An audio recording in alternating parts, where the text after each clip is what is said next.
Good morning, good afternoon, good evening, everyone. Welcome to Doctors Against Genocide weekly webinar. I will start today by um, a small section about the recent loss of our colleague, Alex Pretty, our colleague who was murdered in Minneapolis by ICE agents while shielding an innocent civilian and protecting others.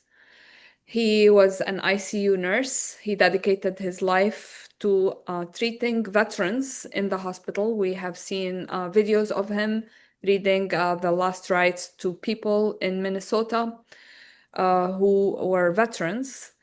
And we share the grief with his family. And we have Jamie from Minnesota who will say a few words, and we will also have a moment of silence. So, Jamie, please go. Thank you, everyone, for having us today. I'm calling from Minneapolis and South Minneapolis right now. I want to just start with that moment of silence. I think that Alex Pretty, the ICU nurse who was murdered yesterday by ICE, is just many of our colleagues in a long lineage that have stood up not just for their patients, but their communities and for vulnerable individuals in their communities. I think that healthcare workers know what it means to put theory into action. They know what it means to show up every day, to get off the signal groups, get off the phones, get out into the hospital and save lives. And now it's getting out into the streets and saving lives. So I want to give homage not to just Alex today, but for everyone, all of our healthcare workers that have been lost overseas in Gaza. And also for all the healthcare workers who have been close to them and who have been involved in their cases. I have some very close people to my heart who were the receiving nurses in the trauma center yesterday that received this patient. And so in your moment of silence that we're about to do, I'd like you to keep all of them in your hearts as well. So we'll go ahead and just hold a moment of silence here.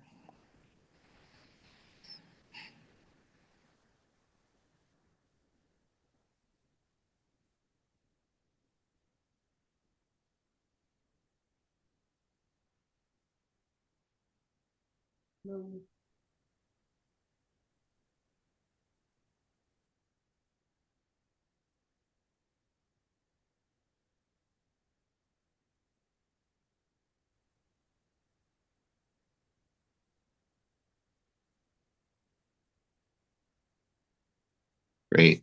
Thank you, everyone, for the moment and for the intention. I'm going to give a brief update about what's. Jamie, Yeah, just a quick thing. Could you please introduce yourself because not everyone knows you and I did not introduce you properly. thanks. I always forget to do that. So yeah, my name's Jamie Sharp. I am a fourth year medical student in Minnesota. I live in South Minneapolis. I've been working very actively since last February with a group called Unidos Minnesota to organize ICE response in our hospitals, particularly with healthcare workers in our clinics. We've been doing work for the last 10 months to one, train healthcare workers on best practices for working with law enforcement in our facilities. And this applies to both federal agents and also local law enforcement. And then two, we've been working with institutions in order to pass policy changes that, we can never really control what these federal agents do. And I'll get into that in a little bit, but more so to keep our healthcare workers from being retaliated against when they do stand up for patient rights and having policies that protect them. So with that kind of introduction, I want to kind of give a quick update on what's been going on here in Minneapolis. I spoke to you all 2 weeks ago about some high profile cases at Hennepin County Medical Center, our level 1 trauma center here in Minneapolis. I think to kind of give a quick summary for those who weren't here, what we've been finding is that ICE has started to not only occupy our hospital spaces unlawfully, however, they've also been using these spaces to hide the atrocities that they've been performing in the streets to our neighbors. Um, It's very interesting. I think this is a more academic group that would be interested in this. Initially, when we started this work, when we were kind of building best practices and coming up with ways to protect our hospitals and our patients from ICE, we thought that HIPAA, which for those of folks who aren't in the U.S., it's a privacy law that makes it so that way we can't share patient identity with people who are not unauthorized. Or any kind of identifying factors. We thought that would be the biggest strength that we have to protect our patients from ICE in the hospital. And what we found is actually quite the alternative. We found that these federal agents have been using not only the law and policy that creates this very private space, but also the culture that is kind of like an iron curtain between the hospitals and the outside world to hide behind and to hide what they've been doing out on the streets. I'll review a case that I think is very interesting without breaking any kind of patient privacy. We were notified of a patient that was brought to HCMC, who we believe to be an immigrant to the United States, who was brought by many armed ICE officers about a week and a half ago. This individual showed up to the resuscitation bay with skull fractures, brain hemorrhage, multiple other traumatic injuries to other parts of their body. And ICE officers claimed to the staff that this person ran into a wall, and that's what caused their injuries. Upon arriving at the hospital, we were notified by our frontline workers that we have trained and have built signal networks with of the patient's arrival within 5 minutes. And we started a rapid response where we got in touch with our county leaders, so like our local city and state leaders, to get to the hospital, to get lawyers to the hospital to figure out what was going on.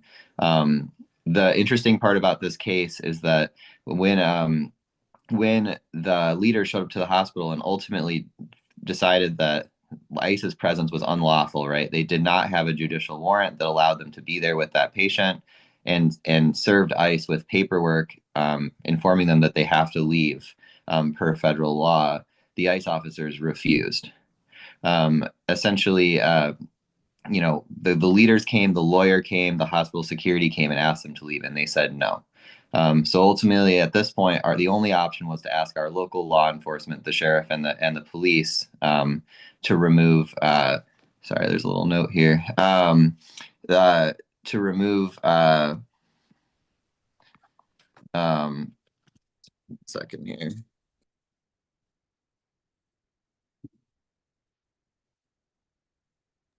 Jamie, I think you went on mute.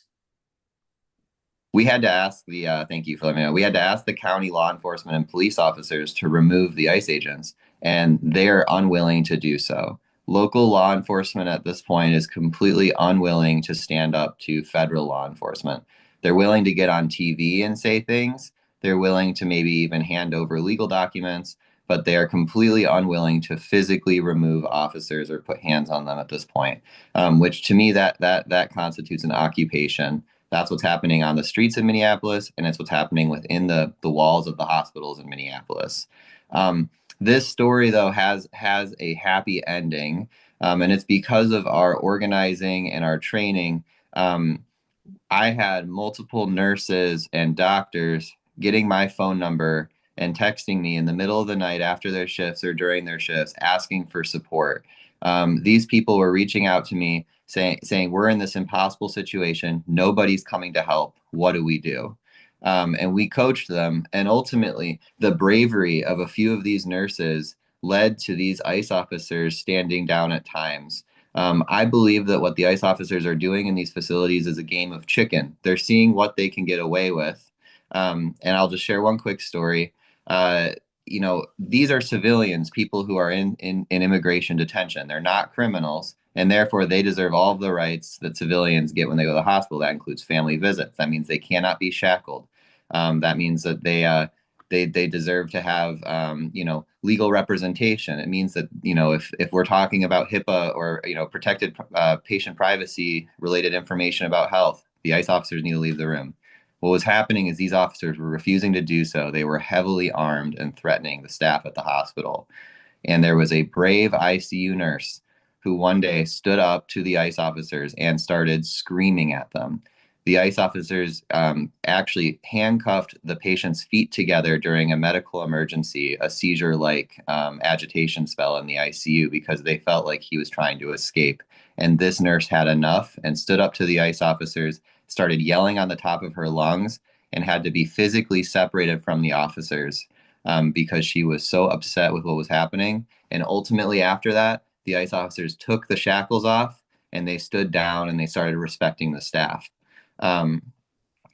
Following that incident, the lawyers were able to get in there, and ultimately the lawyers were able to file a number of things, including a habeas corpus, and a federal judge ruled just 2 days ago that ICE officers had to leave the facility and could no longer be detaining this patient. So the bottom line is that if there's anything I want people to understand here, is that yes, the ICE officers are not following the law. They're not following instructions. They're playing chicken. And it's true that even if we have strong policies, that does not mean that there are not going to be cases where these thugs are not going to follow them. However, the point is that if we have strong policies backing up our healthcare workers, and our healthcare workers are trained to understand best practices and also are trained to know that we have their back, they will stand up and do what is necessary as a grassroots unit, as an independently organized group within these walls of the hospitals to protect our patients and do what's right. And that ultimately that will help people.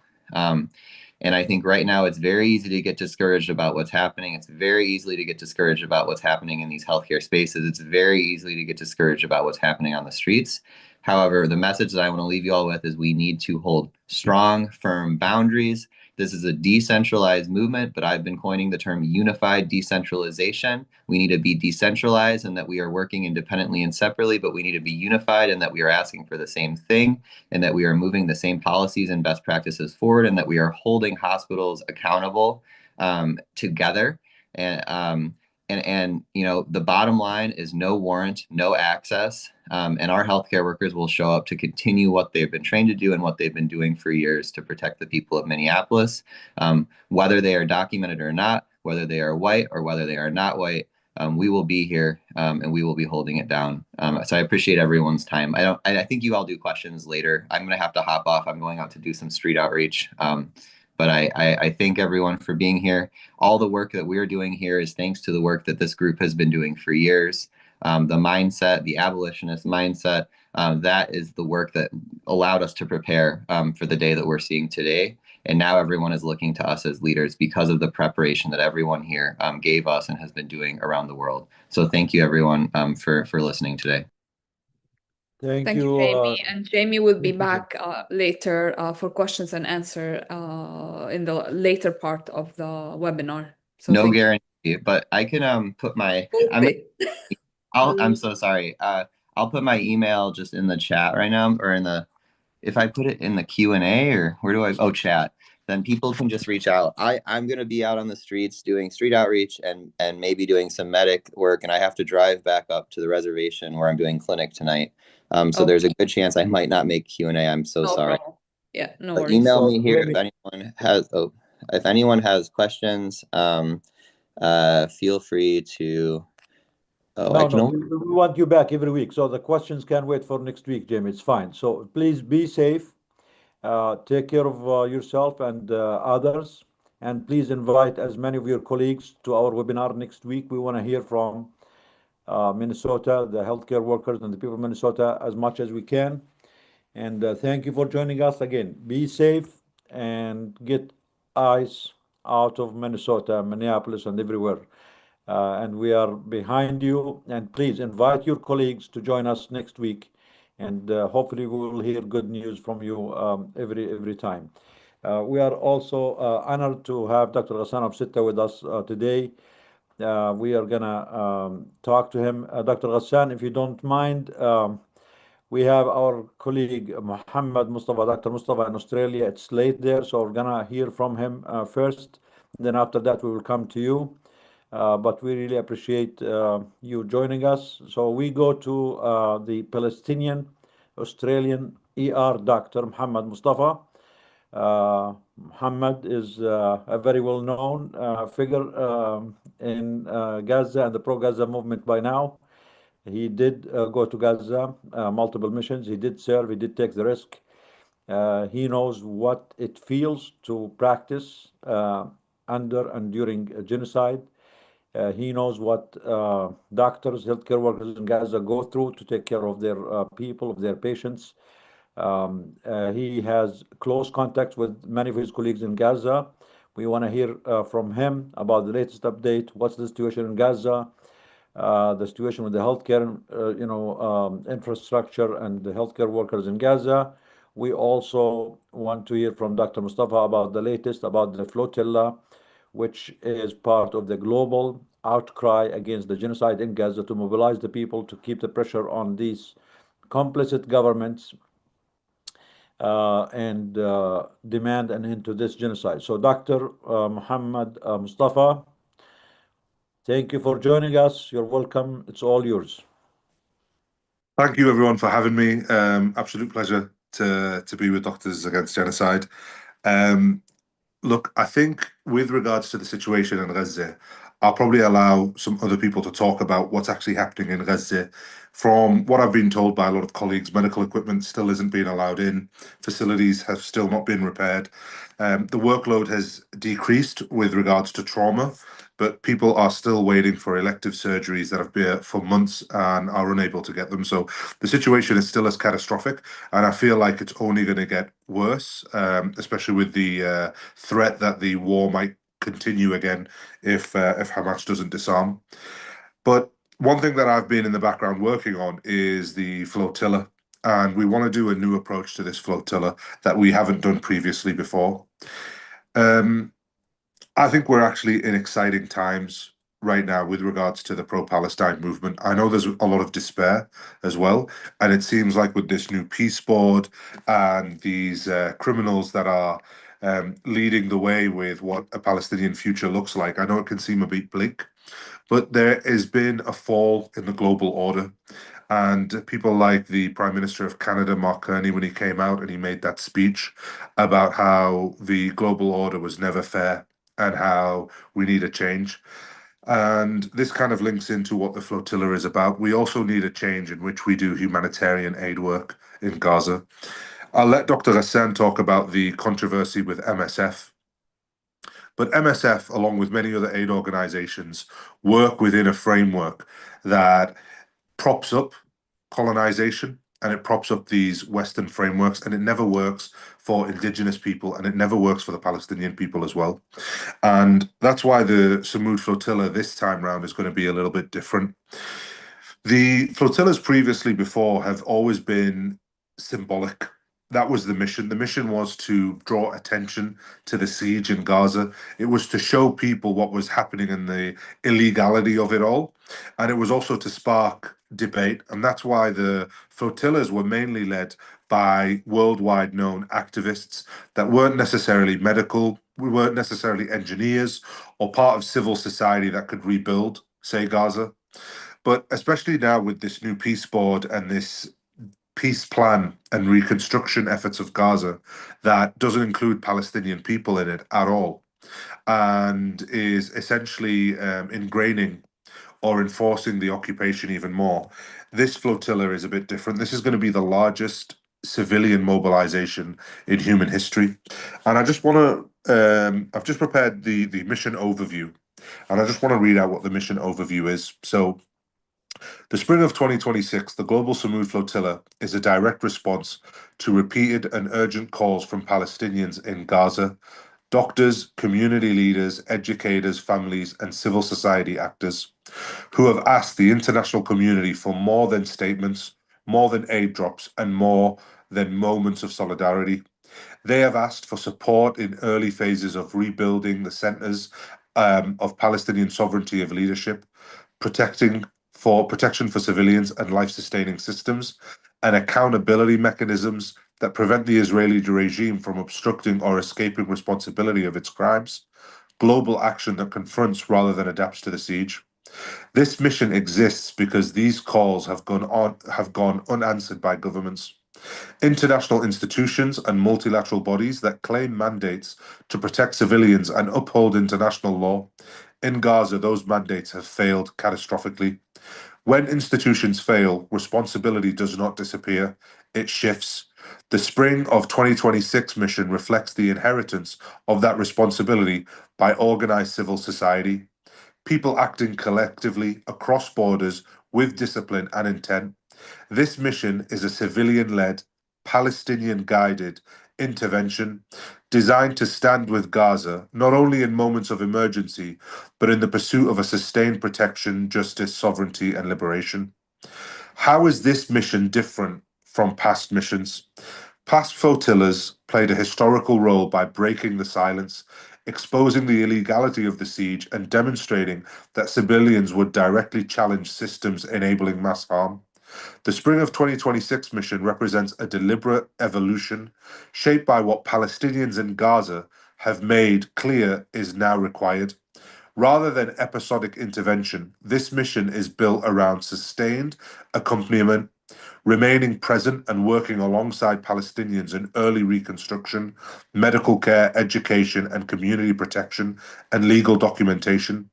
It moves beyond aid as an endpoint, responding to the reality of that Gaza's entire civilian life systems, healthcare, housing, education, environment, and social protection have been deliberately targeted and must be defended together. As political conditions shift and international mechanisms retreat, tactics that once broke silence are no longer sufficient. Strategy must evolve alongside the reality.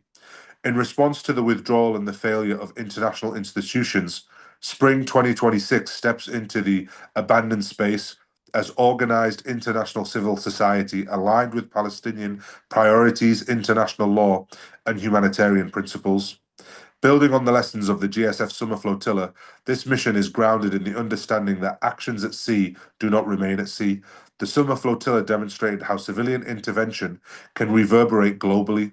As ordinary people stepped up in extraordinary ways, they helped catalyze policy shifts in Spain, mobilizing of millions in the streets of Rome, and contributing to cascading political, cultural, and civic responses across the region. It showed that visible, principled civilian action can disrupt normalized violence and expand the realm of what becomes politically possible. 2026 is designed to internationally harness and deepen this catalytic power, translating maritime action into sustained global pressure and structural change. Finally, this mission is designed not as a one-off action, but as a replicable civilian model capable of adapting as political climates change and applicable wherever communities face siege, occupation, apartheid, or colonization. So, as you can see, there's a very different tone to this flotilla from previous flotillas before. This is a direct response to the Gaza Peace Board. The Gaza Peace Board isn't just about Gaza.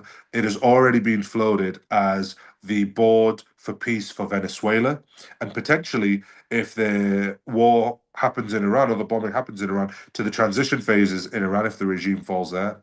And this is made up of many dictators, many wanted war criminals, and also it's made up of billionaires who have vested interest in energy resources, land redevelopment. And that's why this is really important that we actually shift the goals of this flotilla and what this flotilla is designed to do. This flotilla is going to be a civilian-led response. We're going to have teachers coming who are there to provide or to help Palestinians alongside rebuilding the education system, doctors who are coming with medical aid and medical equipment to deal specifically with the issues that they have in a way that medicine can be given to Palestinian people and people of Gaza that's culturally appropriate, not a framework that is forced upon them. This is a civilian-led movement, but it's also Palestinian-led. So it's civilian-led, but it's Palestinians who guide this movement. That's what makes this different from other humanitarian missions and causes. And the stakes are really very high for this flotilla. And that's why we are changing the approach completely. We're trying to go into mainstream media to talk about this. We don't want this to be a social media activist-led ship. We've done that a few times. It's brought attention to the flotilla, but now we need to expand. We need to make this flotilla something that is political entity. What's happening in Gaza isn't a humanitarian crisis. It is political as much as it is a humanitarian crisis. And unless we address that fact that this is both humanitarian and both political, we will never change the conditions that cause this. We have to act on this politically. And that's why these ships that are going to sail do have a political element to them.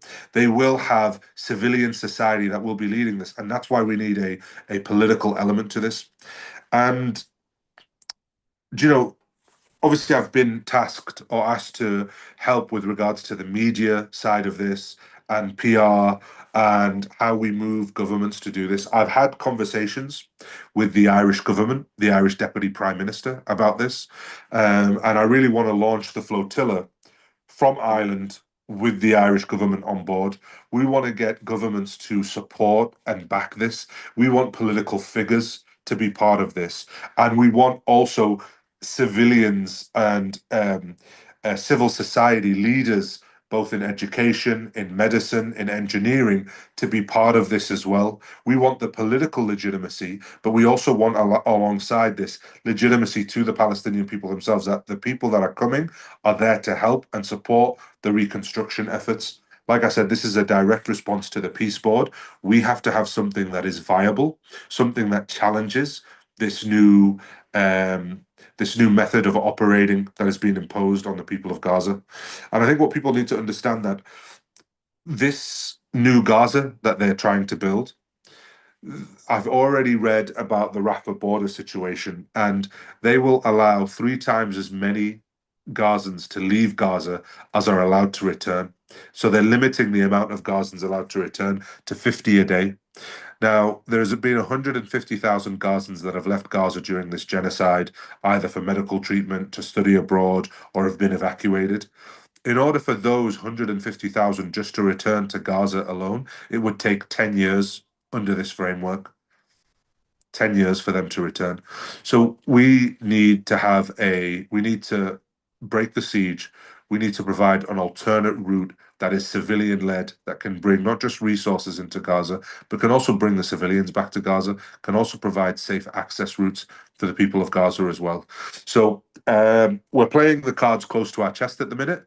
We are deliberating how we go about this politically that will maintain the dignity of Palestinian people and will uphold the principles before we tell too much more.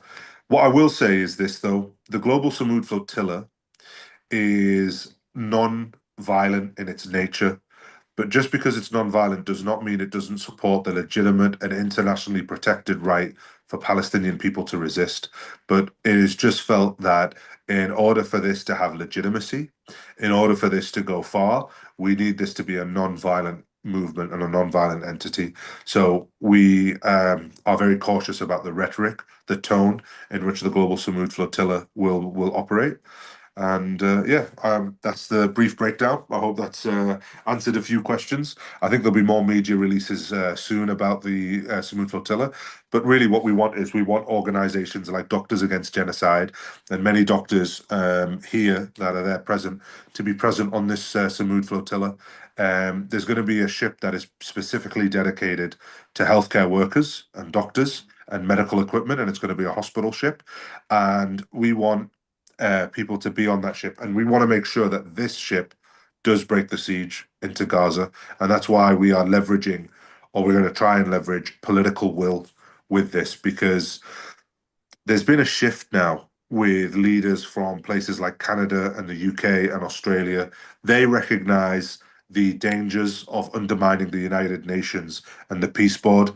International aid organizations like MSF and Oxfam and all these that have been banned have also realized that they can no longer continue to work in their framework. And if they do, as Dr. Ghassan will talk about with MSF, this can be very problematic and it will lose their legitimacy. So if they have to change the way in which they operate.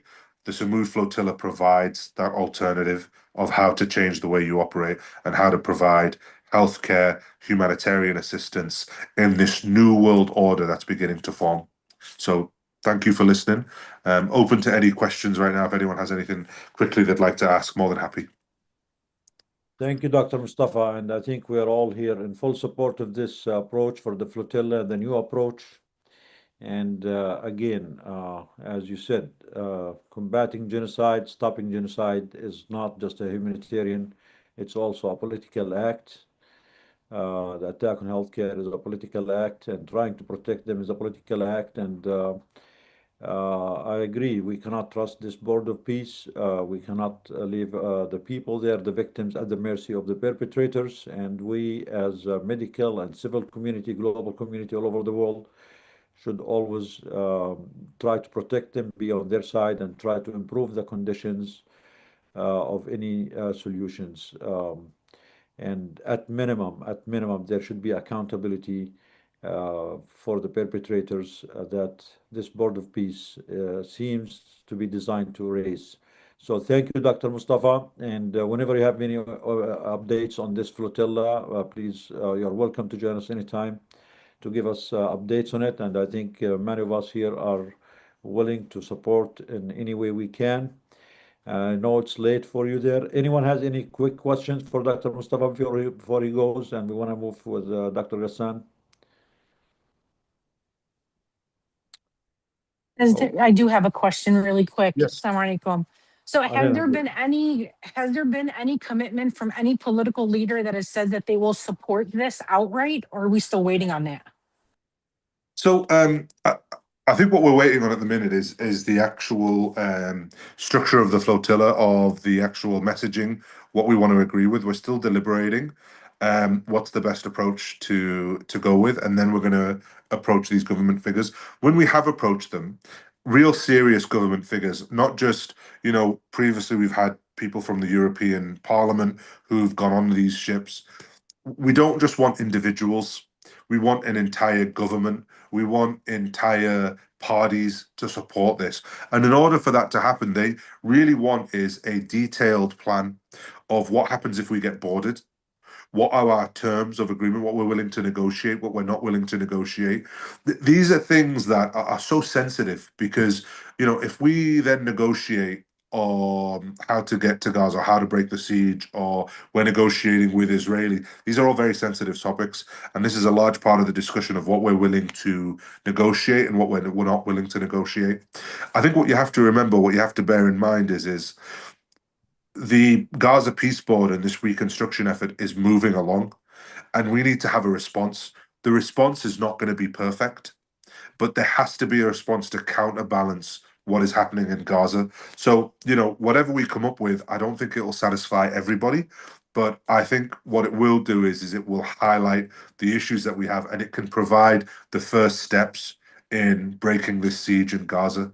And whether that's through political pressure and some kind of negotiated settlement, or whether we completely break the siege and get enough political support and public support.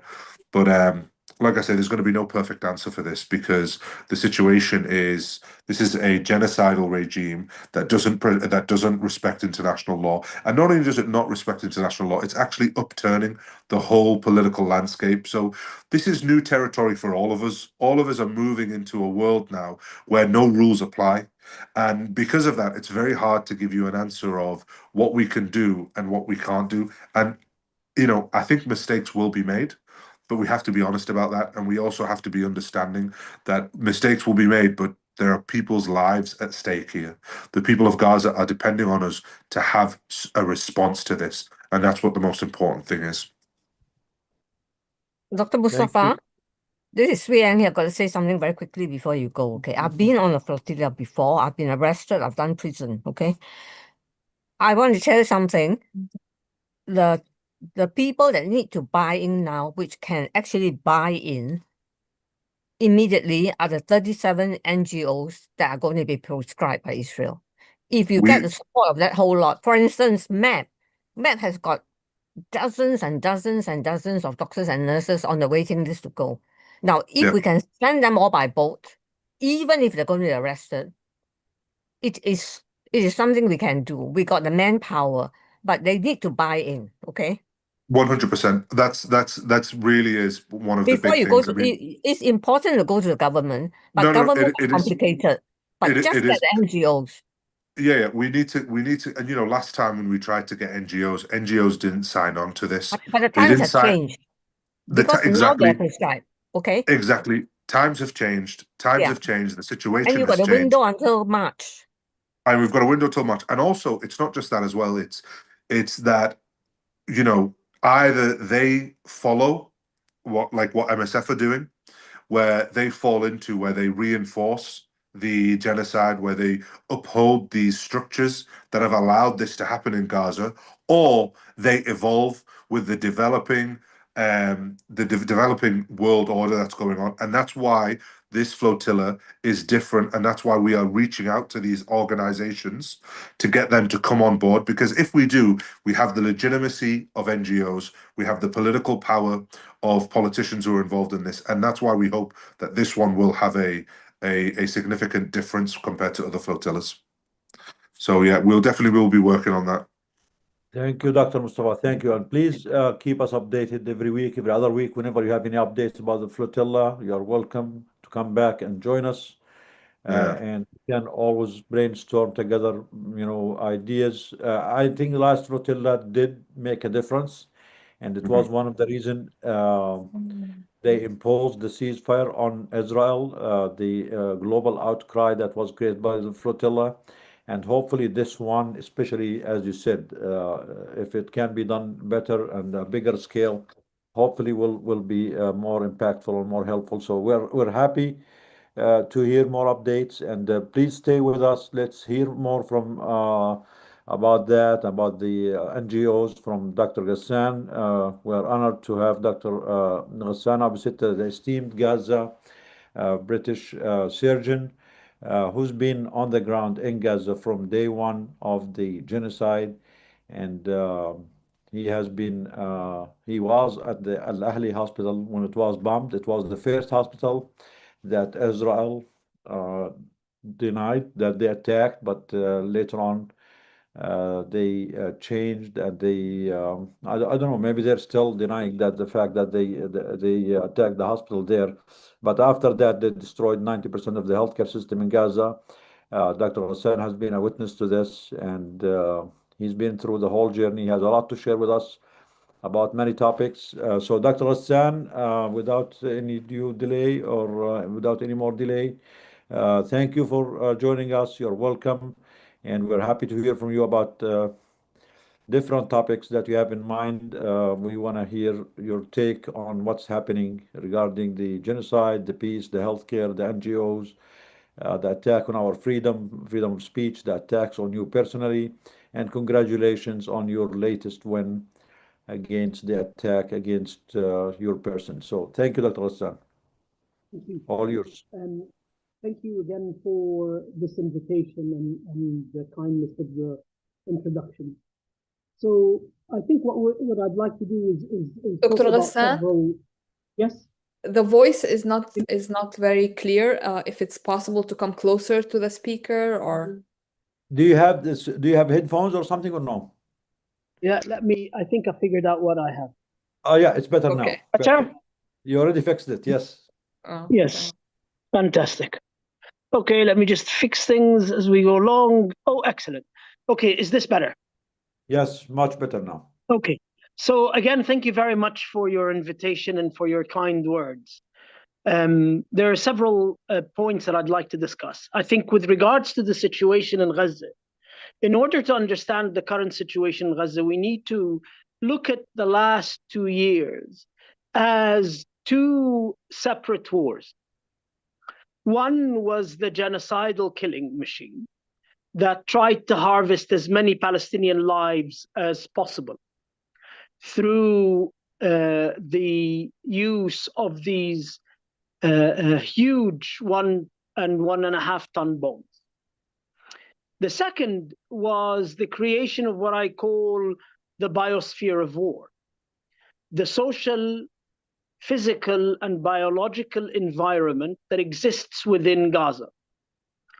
And what Israel invested in during these 2 years, through targeted bombing and killing and assassination, is to create a biosphere of genocide, where the destruction of the physical the destruction of the biological and the destruction of the social, is able to do what we see now, which is continue the genocidal killing machine beyond the bombs, or with as little intervention from the bombs as possible. And so the kids are still dying of malnutrition.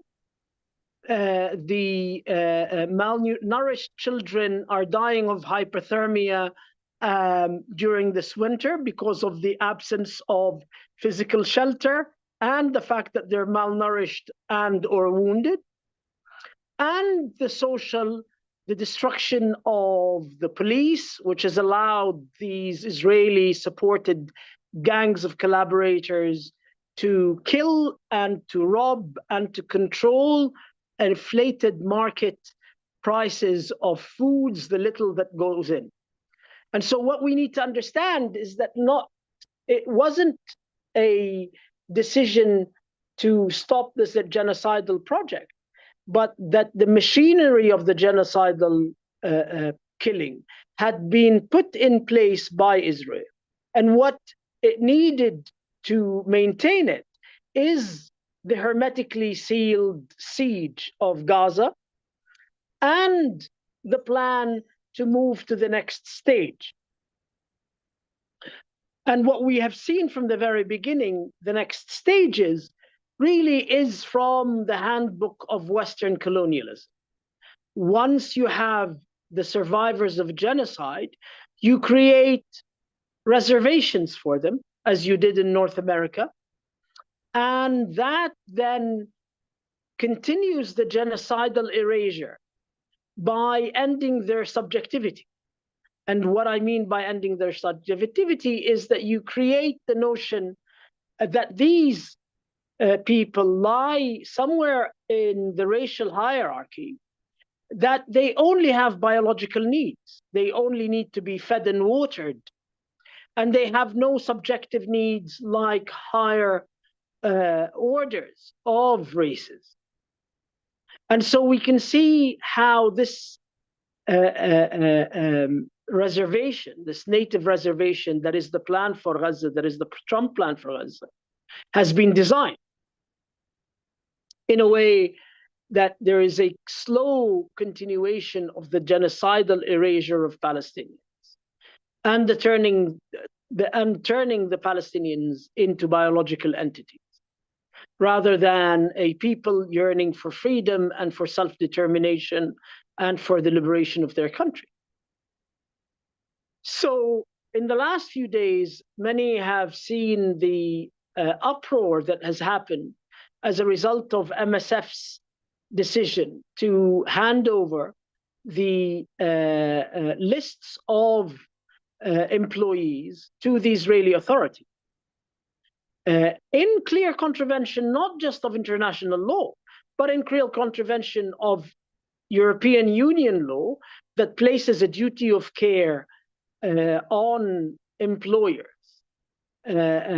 towards their employees, even if these employees are not in the European Union, so long as the employer is in the European Union, and on what is very stringent European data protection laws that prevent endangering people by sharing databases. And so what we've seen from MSF, or we've seen from the humanitarian sector, is that some organizations went extremely willingly, and these are very suspicious organizations that went in with a clear agenda of destroying Palestinian institutional sovereignty and health, like International Medical Corps, like UK Med Global.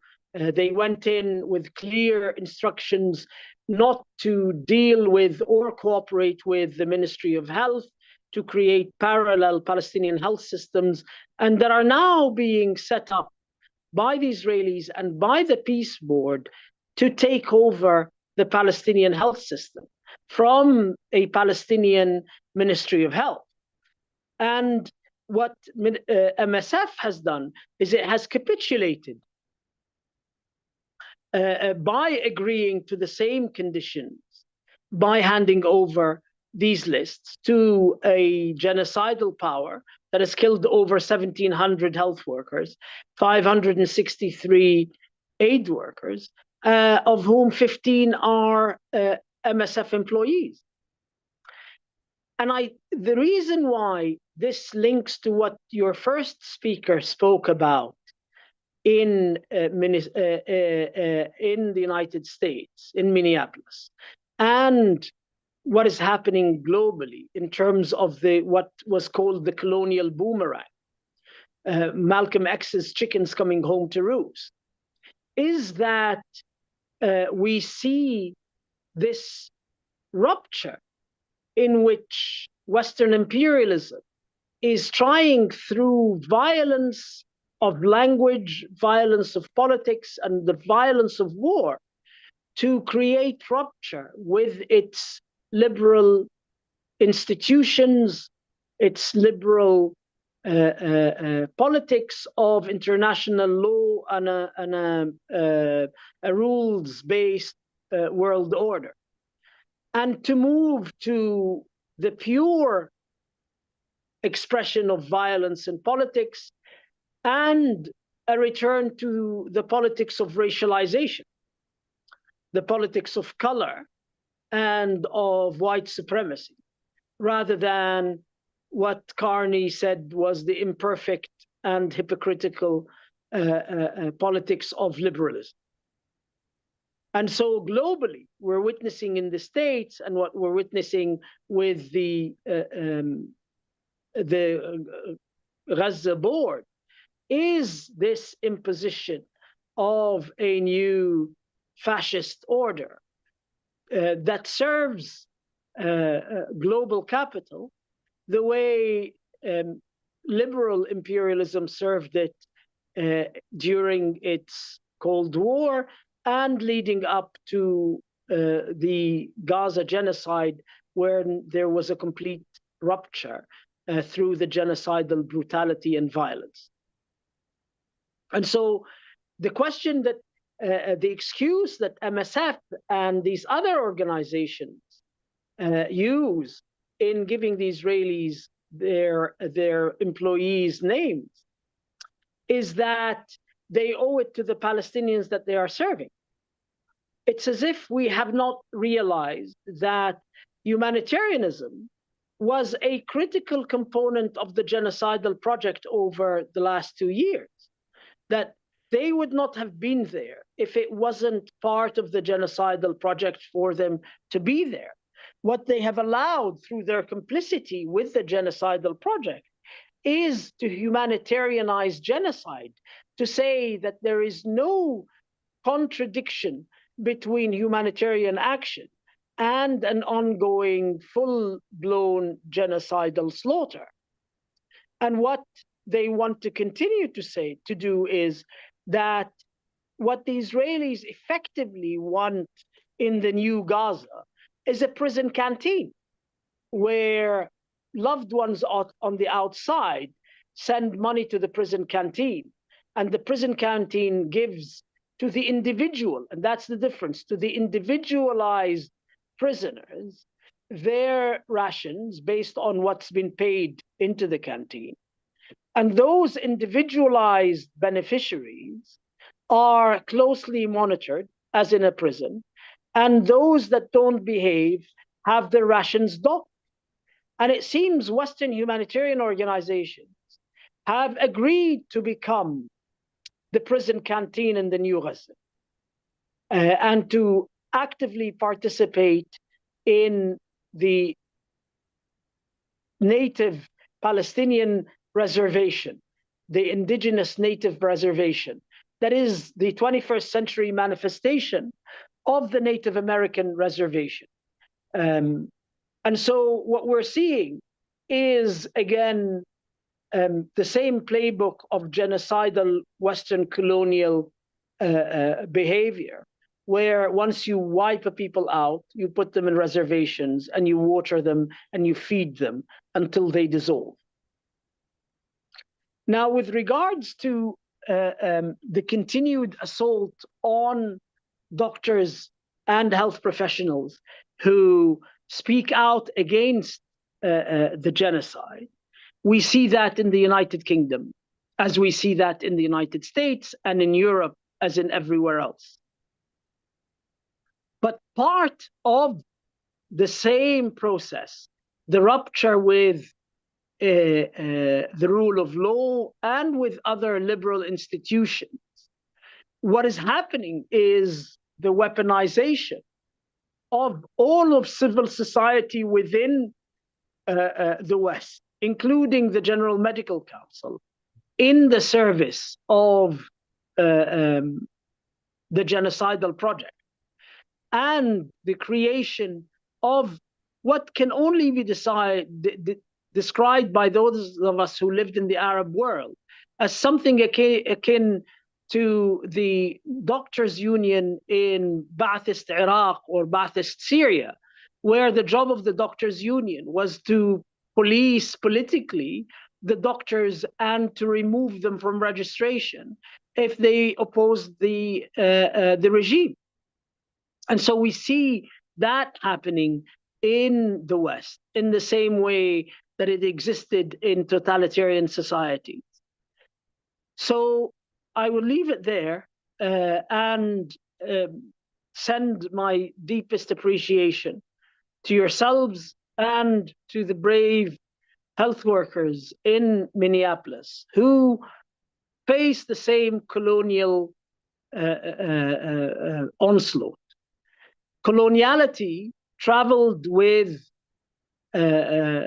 people of color to the global north. And what is being done to immigrants, to migrants, to people of color in the United States is a continuation of colonialist violence that happens out in the colonies. What has happened in the 20th and 21st century is that the colonized peoples moved to the north, and therefore colonial regimes of policing and oppression had to be applied on them in the global north. So thank you very much. Thank you. Thank you, Dr. Ghassan. We really appreciate your take on this. And the problem with MSF, I mean, they should know better, because once you agree to some conditions from Israel, they don't stop there. Once you give them something, you give them a yard, they ask for a mile. Absolutely. It's like the interrogation process. So you give something and then you ask for some more. So the next step is for you to hand over a list of shortlisted candidates before you select them. And then you accept that some of the names will be taken off the short list because they haven't gotten their security clearance. And then and so it's a continuous. But at the end of the day, it's not by default, it's by design, because at the end of the day, the humanitarian sector, the Western humanitarian sector, was a tool of Western imperialism. It was a liberal tool of Western imperialism when Western imperialism needed liberalism, because it based its colonial plunder and its occupation of our countries on the notion of cultural superiority based on liberal values. Now that it wants to go back to good old-fashioned racialization, it has no use for these institutions. And so they will have to return to their original model, which is that of colonial charitable organizations that fed the poor in Calcutta or in Africa or in China.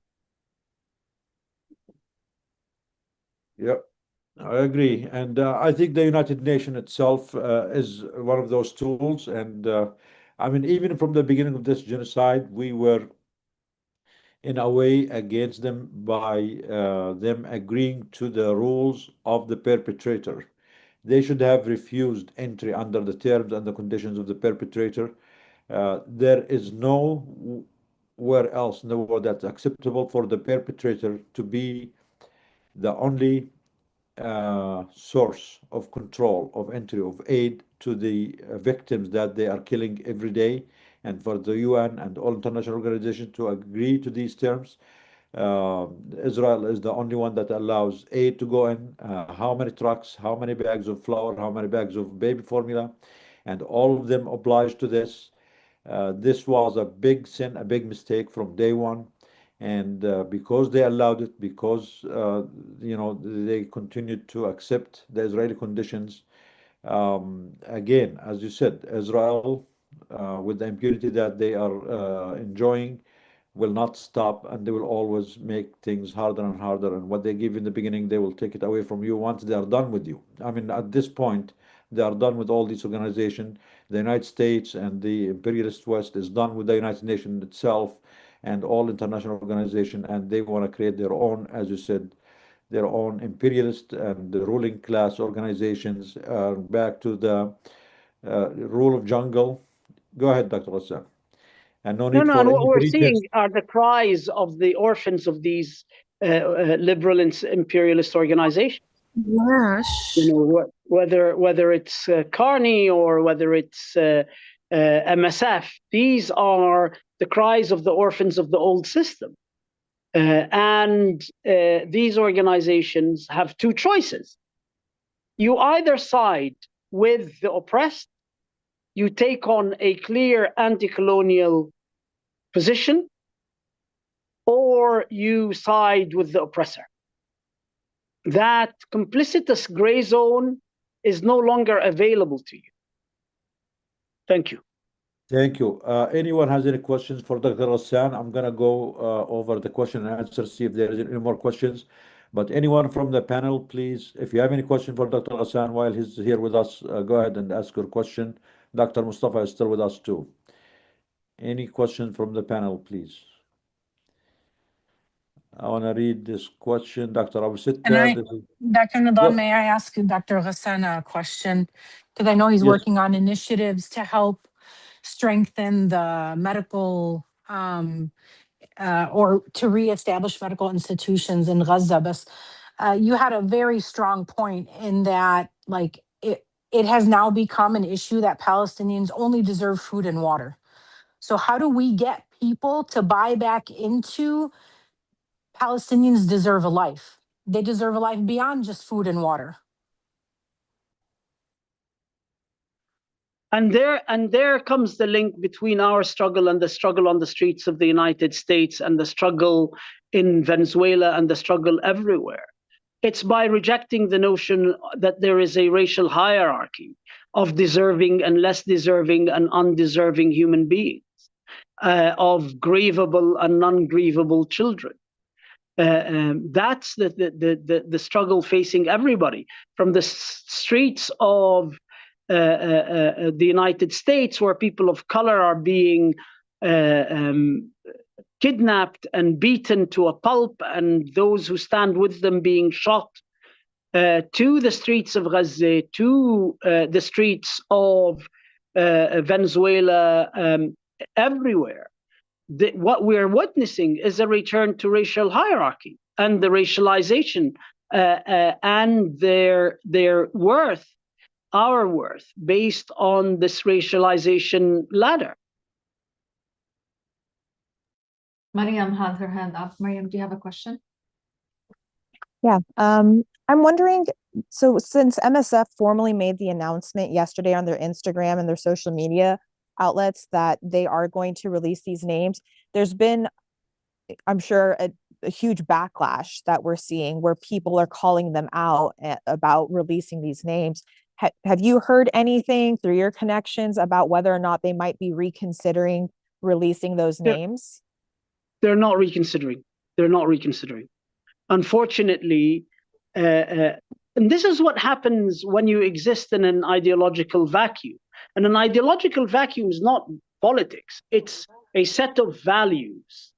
You know, these values are in contradiction to the notion of neutrality. You and I know that there is no such thing as a power-neutral clinical space. The space, the clinical space, the clinic, as Foucault called it, is filled with the power of the sovereign, or the power of the oppressor, or the power of the colonial being. And therefore, when MSF exists in this make-believe world of a power vacuum. Flight number 2989. My name is Annie. I'll be working out Then about this 5 here. happens. Hello, mute yourself, Regulation, please. your message to one bag. Hold on, please. Who's speaking? Mute yourself, please. Do we know who's speaking? I don't know. When MSF believes that it can exist in a power vacuum inside the clinic, in an ideological vacuum inside the clinic, without taking clear sides between the oppressed and the oppressor, this is what happens.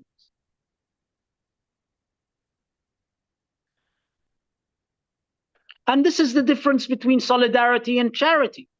Solidarity is Can you explain that? Yeah, explain that before. I saw that post for you yesterday. Please explain. This is a very important point. Please explain it more. So solidarity is a mutually strengthening process in which you stand by people, you stand up and defend people, and you feel that their struggle is your struggle. Charity is based on pity, and charity is not contradictory to racial superiority. You can feel sorry for people who you feel are racially inferior to you, the deserving poor, the deserving native. But solidarity is between two equal groups that feel that they are in the same battle against oppression and that they will step up to defend each other. So in a way, it's like what MSF and many other organizations are doing is like a white They are transitioning back to their original church charitable organizations that existed in the colonial world in the 1800s, where you fed the poor in Calcutta and you fed the poor in Africa, and that's it. Yeah. Any other question? Any more questions? We have Yiping. Yiping, go ahead, Yiping. Oh, is it okay? Yeah, go ahead. Yeah. I was reflecting. It's a question for both Dr. Abu Sitta and Dr. Mustafa. I was reflecting on the work that Jamie Sharp has been doing and how healthcare workers have been able to organize because of how direct the violence is on the ground in a place like Minnesota right now, and how healthcare workers have been able to organize to protect their communities. I'm curious as to your reflections, and I think it's something that I think many of us in this space think about is how do we organize more of our healthcare worker colleagues around shared, common humanity and solidarity for being against genocide, being against colonial violence and state fascist tactics on patients and communities everywhere, right? Last weekend in Ottawa, where I'm based, healthcare workers locally organized a screening of the film Gaza, Doctors Under Attack, and we were able to bring healthcare workers in the region and to bear witness to what's happening in Gaza. And some of them, this was their first entry point. For the past 2 years of this ongoing genocide, this was their first entry point. And it's not enough for them to kind of show up to watch a documentary and then listening to a discussion, but to actually mobilize and organize and know that that's the only thing that will protect all of us from the things that are happening in the US, things that are happening in Canada, and the UK, and Australia, which are connected to the things that are happening in places like Palestine and Sudan and Congo and Tigray and Haiti. And we need to think about prevention, right? We don't want to wait for like what ICE is doing to citizens and patients and community members in Minnesota to organize. How do we do this in advance? I'm curious as to your reflections on that. So I think if we need to all agree that the genocide in Gaza, there has never been in the history of humanity a war in which the colonial power saw the clinic, and it's a clinic with a capital C, as being central to the battlefield, and where the clinic was also central to people's defense of their existence against colonial erasure. Had it not been for our brave colleagues in the Palestinian health system who stayed in these hospitals, and a lot of you worked with them, who fought at great risk to their lives to keep the health system running, including the last few weeks when the Israeli tanks were rolling into Gaza City and trying to ethnically cleanse Gaza City. And the doctors in that one building in Shifa Hospital remained. And Al Ahli Hospital remained, keeping 600,000 people in Gaza anchored. Clinics, the clinical space, is a social anchor. And in a world where the majority of the world's population, including in the third world, lives in urban environments,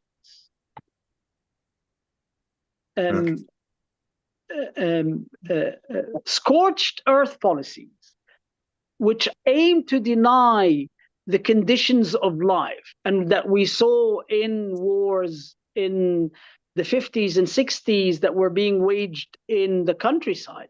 Well, scorched earth policy in a 21st century, where the majority of the world's population live in urban environments, is centered around places like the clinic, because they are contingent on the continuation of life, the same way that the paddy fields and the rural areas were contingent in the 50s and 60s when the majority of the world's population lived in the countryside.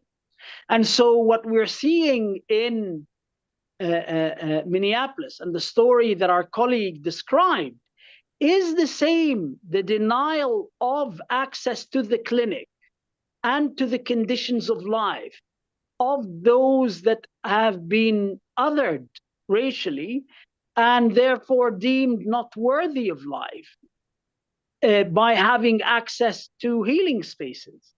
And so the struggle for us is to continue to preserve the clinic as a place of life, as a place of healing, and as a non-racializing place where humanism and humanity exist as a single entity rather than as a stratified, racialized entity that determines access and determines worthiness to life.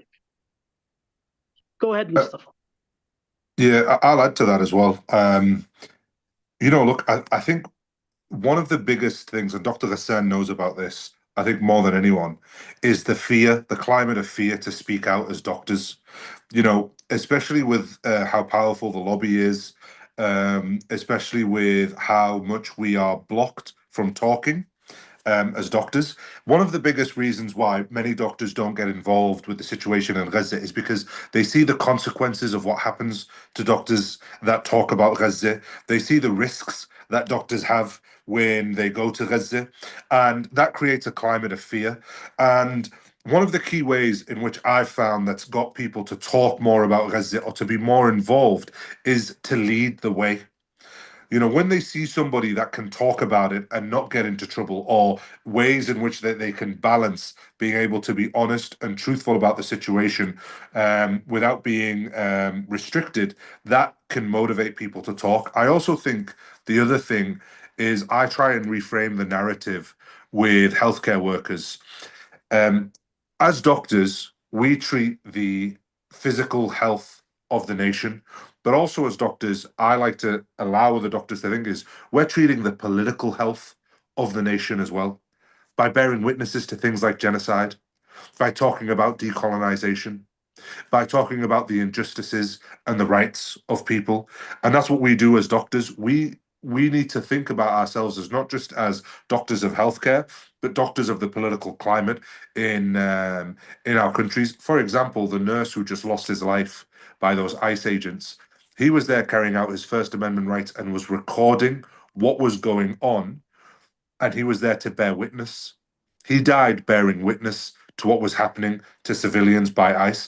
That is something that is so powerfully unique to healthcare workers, that we have the the legitimacy and the respect of the public to be the carriers and to bear witness.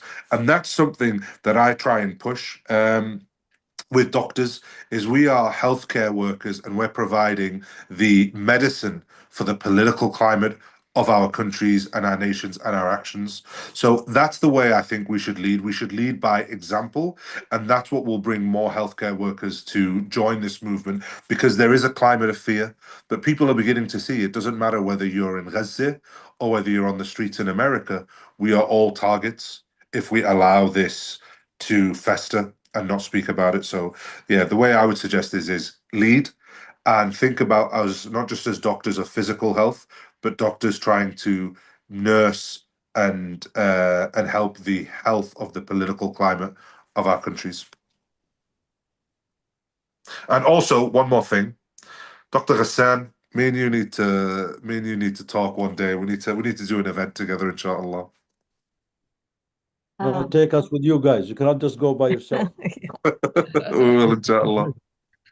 There's a question from the audience. You and Ghassan are already celebrities, so you don't need help. We are the one who need your help, guys. Yeah. Go ahead, Maisa and Karama. So there was a question from the audience about how do we hold MSF and potentially, other organizations, if they do the same, accountable? What can we do as a healthcare community? I think what we need to do is urge our colleagues and our friends within MSF to stand up in solidarity with their Palestinian colleagues. That's one. MSF is extremely dependent on individual donations, small donations. We need to highlight the fact that we need to make sure that people who make these donations are aware of the fact that MSF is doing this, and we need to call them out. The reason why I came out of this, out with this information, is that MSF was going to do this on the sly. There was no announcement that was going to be made. MSF had even a upper middle management clique within MSF had even misinformed the grassroots of MSF that this was not going to happen. And therefore it was critical that this is, we need to call these people out. Listen, my favorite phrase was in a letter that Frantz Fanon's wife wrote to his publisher, the publisher of Damned of the Earth and the publisher of White Mask and the publisher of An African Revolution. So, because if you remember, in his book, Jean-Paul Sartre, the French philosopher, wrote the introduction. And after Sartre sided with Israel in the 1967 war, she wrote what is, for me now, my favorite phrase to the publisher, asking him to remove Sartre's introduction from the book. And she said, he is no longer one of us. And MSF need to know that they are no longer one of us. Wow, that's a big statement. Thank you. Yeah. Thank you. Also, with MSF, they have before moved away from governments. They used to get funding from the European Union. Yes. And when they started blockading asylum seekers from coming to Europe, MSF made the decision to stop receiving donations from the European Union. So there is a precedent. They have done this before. They are choosing not to. This is a decision MSF are making, and that's why we need to hold them accountable. It's not an impossible decision. They've made this decision before to not work and not comply with governments, and they need to make that decision again. So that's also a precedent that we need to bear in mind when we talk about, or when they talk about their impossible decision. I mean, if I just want to reflect about MSF and how we view MSF, we viewed it as one of us, really, because they, even though it was late, they acknowledged that what is happening in Gaza is a genocide Many of our colleagues and members of Doctors Against Genocide are also volunteers with MSF. So this is exceptionally painful for us to witness that they're capitulating. And because of that, we feel I agree with all of you that we should hold them accountable and we should push for a correction for this so that, you know, this is not an acceptable course of action for everyone. MSF is massive, is huge. A lot of people in Gaza rely on it. And we know how the people in Gaza feel. They are sick of people who are sellouts. So, you know, let's find a strategy together, how to push MSF. Can I just say something? Yeah, just 1 second. One more point actually about the MSF. It's not because out of those 37 organizations that Israel banned or threatened to ban, MSF is like the biggest one, and we were all hoping that MSF will hold the line.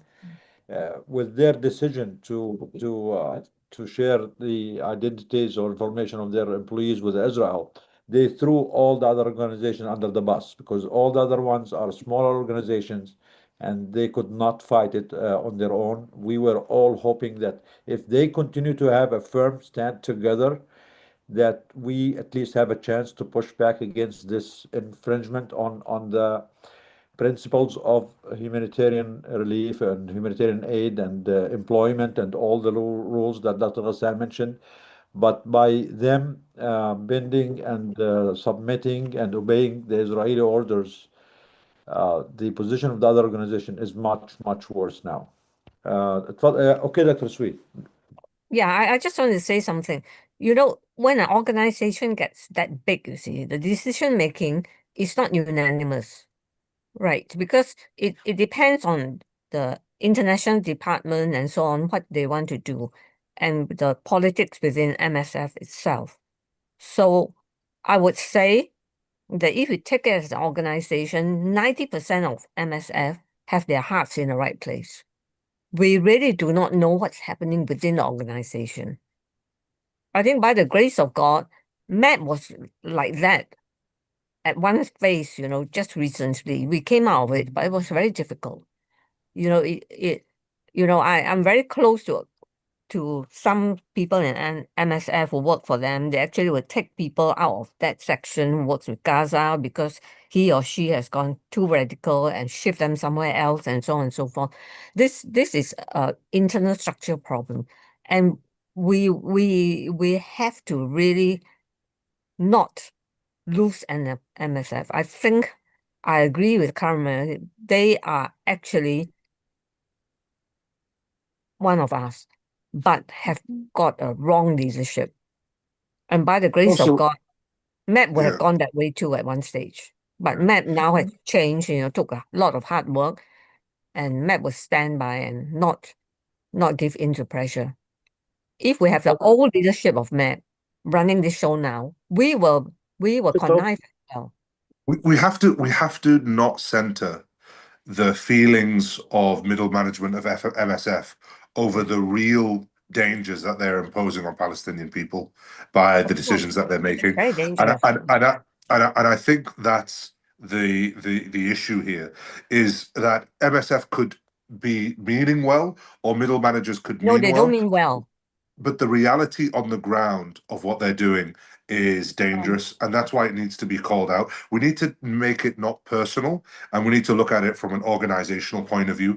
The organization itself is now causing harm, and that's why it needs to be called out. Forget the individuals. I know there's many people within this community that have worked with MSF and have done missions with MSF, but just because of people who have worked with MSF doesn't give them the reason or our sympathies when there's real dangers to Palestinian I'm talking people. about removing the people who are if I may interrupt, sorry, but Dr. Ghassan Abu Sitta needs to leave. He has another commitment. So I just want to say thank you so much, Dr. Ghassan. It's always great to hear from you. Your insights are very useful for us and for our listeners and for our members.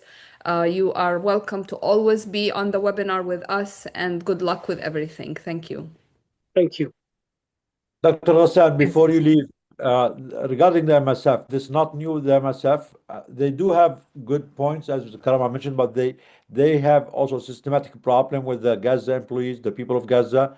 They always have them at the lower ladder as staff workers, but they have never been part of the decision making at MSF.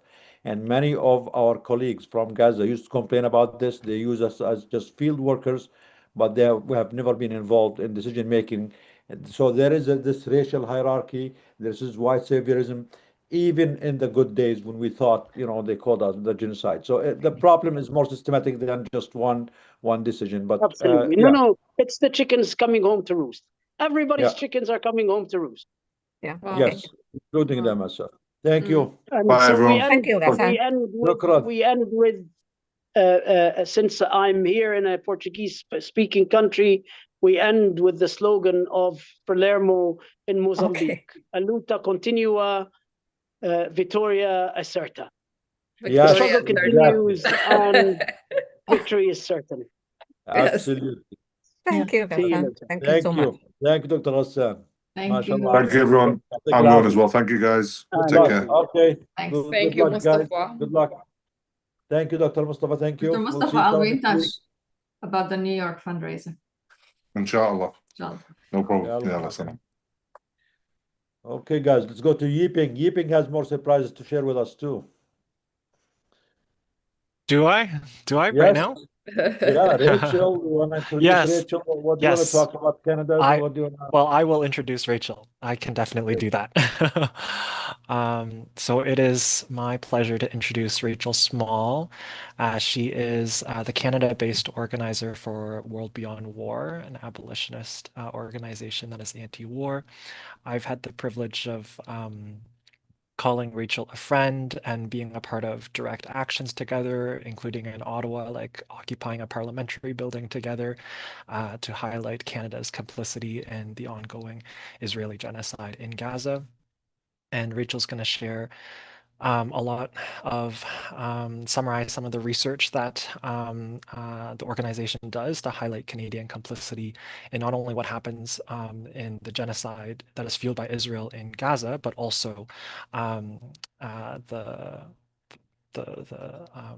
ICE attacks on civilians in the US, and how this kind of military-industrial complex is all part of one major machine that is fueled by companies and governments, including Canada. So over to you, Rachel, and thanks so much for joining the webinar. Thank you so much, Yiping, and thank you to all of you and to welcome me on just such an important call, and such an honor to join people reporting directly what's happening on the ground at this really terrifying and important political moment.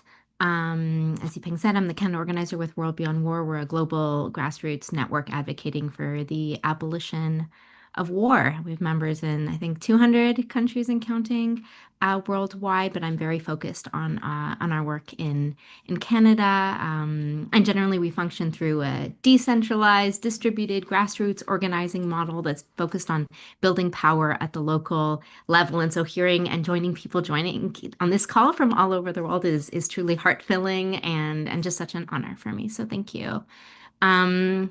Yeah, I mean, yesterday, of course, as has been mentioned, we all watched like a nurse being killed in attacks from ICE. And while many of us in Canada were horrified from that, one of my research team members was watching some of the video live and spotted an armored vehicle that was made in Canada by a company named Rochelle, that likely had just been shipped to the US in the past month. And frankly, that was shocking to see this vehicle being used in this operation in this way.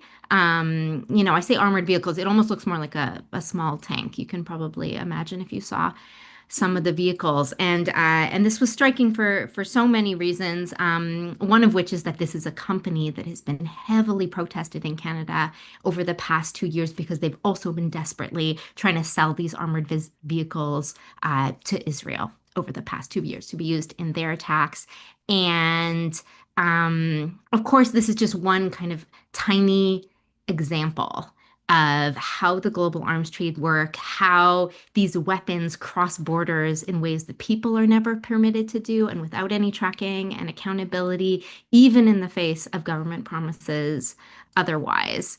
Across Canada, our work over the past years has really been very focused on exposing and organizing to stop Canada's ongoing arms trade with Israel. Because as we know, without weapons, I mean, from the US especially, but also from Canada and key European allies, Israel's ongoing genocide would frankly not be possible. It absolutely materially relies on the ongoing flow of weapons and weapons parts from countries all over the world. And so disrupting the arms trade has felt like a place where we can really materially disrupt the violence. I'm specifically, of course, naming Israel's genocide, but frankly, what our allies Project Plowshares discovered 2 months ago is that Canadian weapons were key to the US's bombing of Venezuelan fishing boats as well. So, I mean, these issues connect, of course, across borders to all conflict zones. So I'll speak maybe just briefly about our work, kind of those two aspects, exposing the arms trade and then organizing to end it. And I'll speak from the Canadian context in which I organize and where I have very direct experience. But I think that what has happened here, it's mirrored, and there are very strong parallels in many countries around the world. And I think we have tons to learn across borders from our various organizing and context, because, I mean, as I mentioned right off the bat, these companies are operating very transnationally, very across borders, very in all of our contexts. And we also need to be organizing and working together across these borders if we're going to make any headway here. And we certainly have made quite a lot of headway. So in terms of exposing the global arms trade and these connections of violence, these flow of weapons, this direct material complicity of our governments and our countries in violence happening elsewhere, even when our governments are condemning that violence or saying we're stopping it, if the arms are still flowing, that's a direct material support. So some of our initial work to expose that. One of the first things we did in October 2023 was put out a map that at that point had dozens and now has many hundreds of sites across Canada. Specifically, where are the weapons companies and the factories and the offices where decisions are being made that are specifically arming Israel right now? I can share the link in the chat. We very much are keeping it updated. It's at worldbeyondwar.org/Canada Stop Arming Israel. That map was a first step to sort of expose these direct links, literally from many of our backyards, from our neighborhoods, from these nondescript warehouse buildings in the suburbs, to expose the direct connection between there and a neighborhood in Gaza, for instance, where these weapons produced there are being used.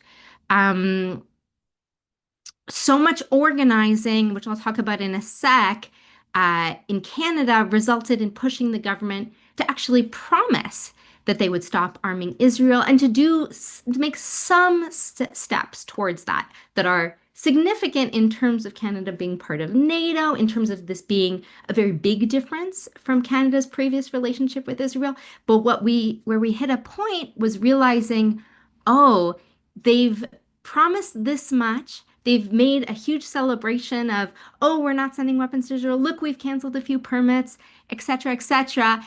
And that had convinced a lot of the country that Canadian complicity had ended when it had not. So facing that, we decided, alongside allies across the country, we had to take exposing the arms trade between Canada and Israel up several notches. So what we did actually last summer was to put out a really high-profile report published under the Arms Embargo Now campaign umbrella, co-authored by World Beyond War, the Palestinian Youth Movement, Canadians for Justice and Peace in the Middle East, and a few other allies, where for the first time we unveiled a detailed public snapshot of Canada's ongoing military support for Israel's assault.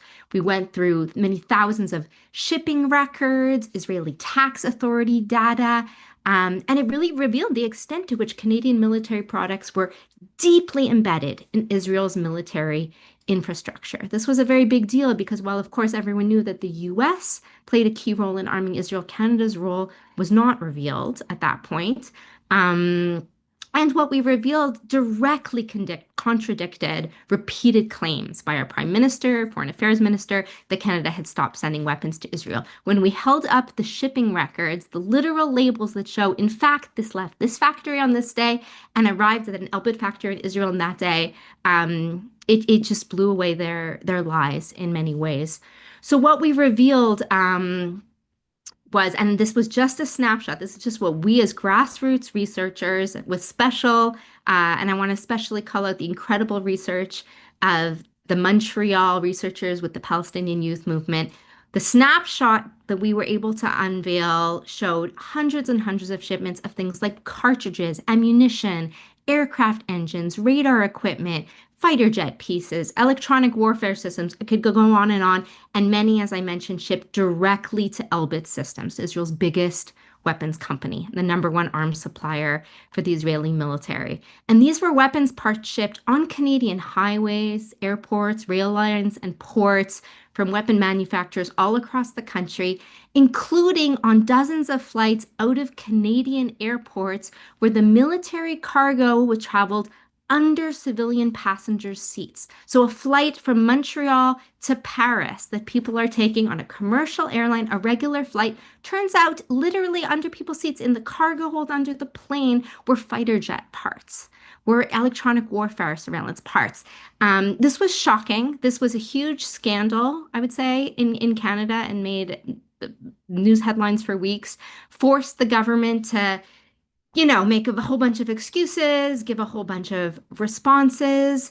But what we realized when we were researching that report, is that it was really just ultimately a small piece of the puzzle. These hundreds of shipments were very significant. However, we realized this was just a small piece, and the vastly bigger flow of Canadian weapons to the IDF, to the IOF, to Israel's attacks were actually happening not through these direct shipments from Canada to Israel, but via the United States. And this brings in sort of a broader picture of the web of global arms flow. So we realized that we had to reveal that. So just a few months ago, we unveiled a second report that really highlighted that vital components of both Israel's key fighter jets and the bombs they are still dropping every day contain vital Canadian parts. So and that these all travel from Canada to the US, to the US's, in many cases, biggest bomb factories, and then on to Israel. So we found hundreds of shipments, for example, to the US Army ammunition plants that are making those 2,000-pound bombs, that are making the 155-millimeter shells, that are making the tank rounds for Israel. These are not sort of side. These are the key weapons of war that Israel is using every day. There's kind of no other way to describe them. And what was also interesting was that we found hundreds and hundreds of shipments of TNT, so just literally the explosive chemical, that are made in Poland, that are all routed through Port Saguenay in Quebec, so travel by boat across the ocean from Poland to Quebec on the east side of Canada, before then going to a different US bomb plant that produces many of the bombs that have been dropped on Gaza. So this highlights how international, again, this flow is, but also how many points of intervention there are. And we've been very much in touch with our allies in Poland, who released a report on the same day highlighting this. There are many places where we can interrupt this flow of weapons and make it harder and harder for them to get those explosives there. I could kind of go on about the research, but it's all available on the website armsembargonow.ca. So I won't maybe get more in detail about the reports right now. But I do want to highlight the reason that this flow through the US is so significant in Canada is not only because this is how so many weapons do get from Canada to Israel. It's because Canada, though it's a signatory to the Arms Trade Treaty and has adopted in what some might call quite progressive arms export legislation and regulations, it conveniently exempts the United States from basically all of its arms export control. So it says, okay, If you're a company and you want to send weapons to anywhere in the world, you have to get a permit. We have to screen it for human rights abuses. There's all these rules, except if it's going to the United States. And of course, over 60% of Canadian arms exports go to the United States. So this is a huge issue and a huge loophole in Canadian law that is allowing this just unceasing pipeline of weapons from Canada to the US, whether they're then used by the US military to bomb Venezuela, whether they're used, as we saw yesterday, on the streets of Minneapolis by ICE to murder civilians, or whether they're used by the US to send on to Israel to bomb Gaza, with many, of course, more examples. So I'll come back to that loophole in a minute because we've got sort of some exciting stuff to share about it.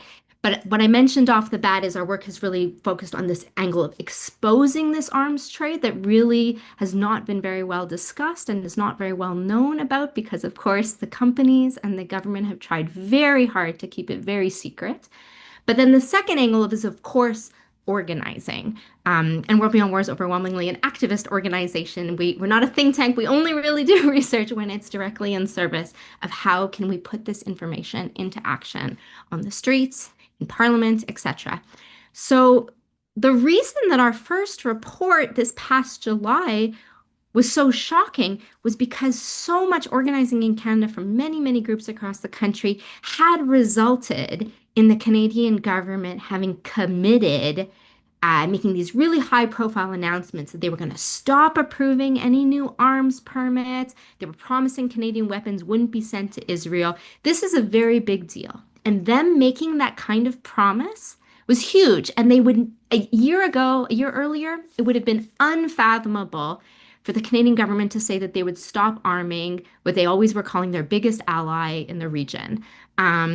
So tremendous organizing across the country had forced the government to move significantly. They did stop approving new weapons permits. They canceled some, but they conveniently didn't mention, first of all, that so many weapons didn't even need a permit because they were going to the US en route to Israel, but also that there were hundreds of permits that had already been approved. They weren't really touching those. They just weren't going to approve any new permits. It's kind of technical and can be a little bit boring information about these permits, but point being, they made a high-profile announcement. They kind of got all the credit. People even said, oh, Canada has an arms embargo on Israel, when unfortunately they had done something, and that's significant, but it was vastly insufficient.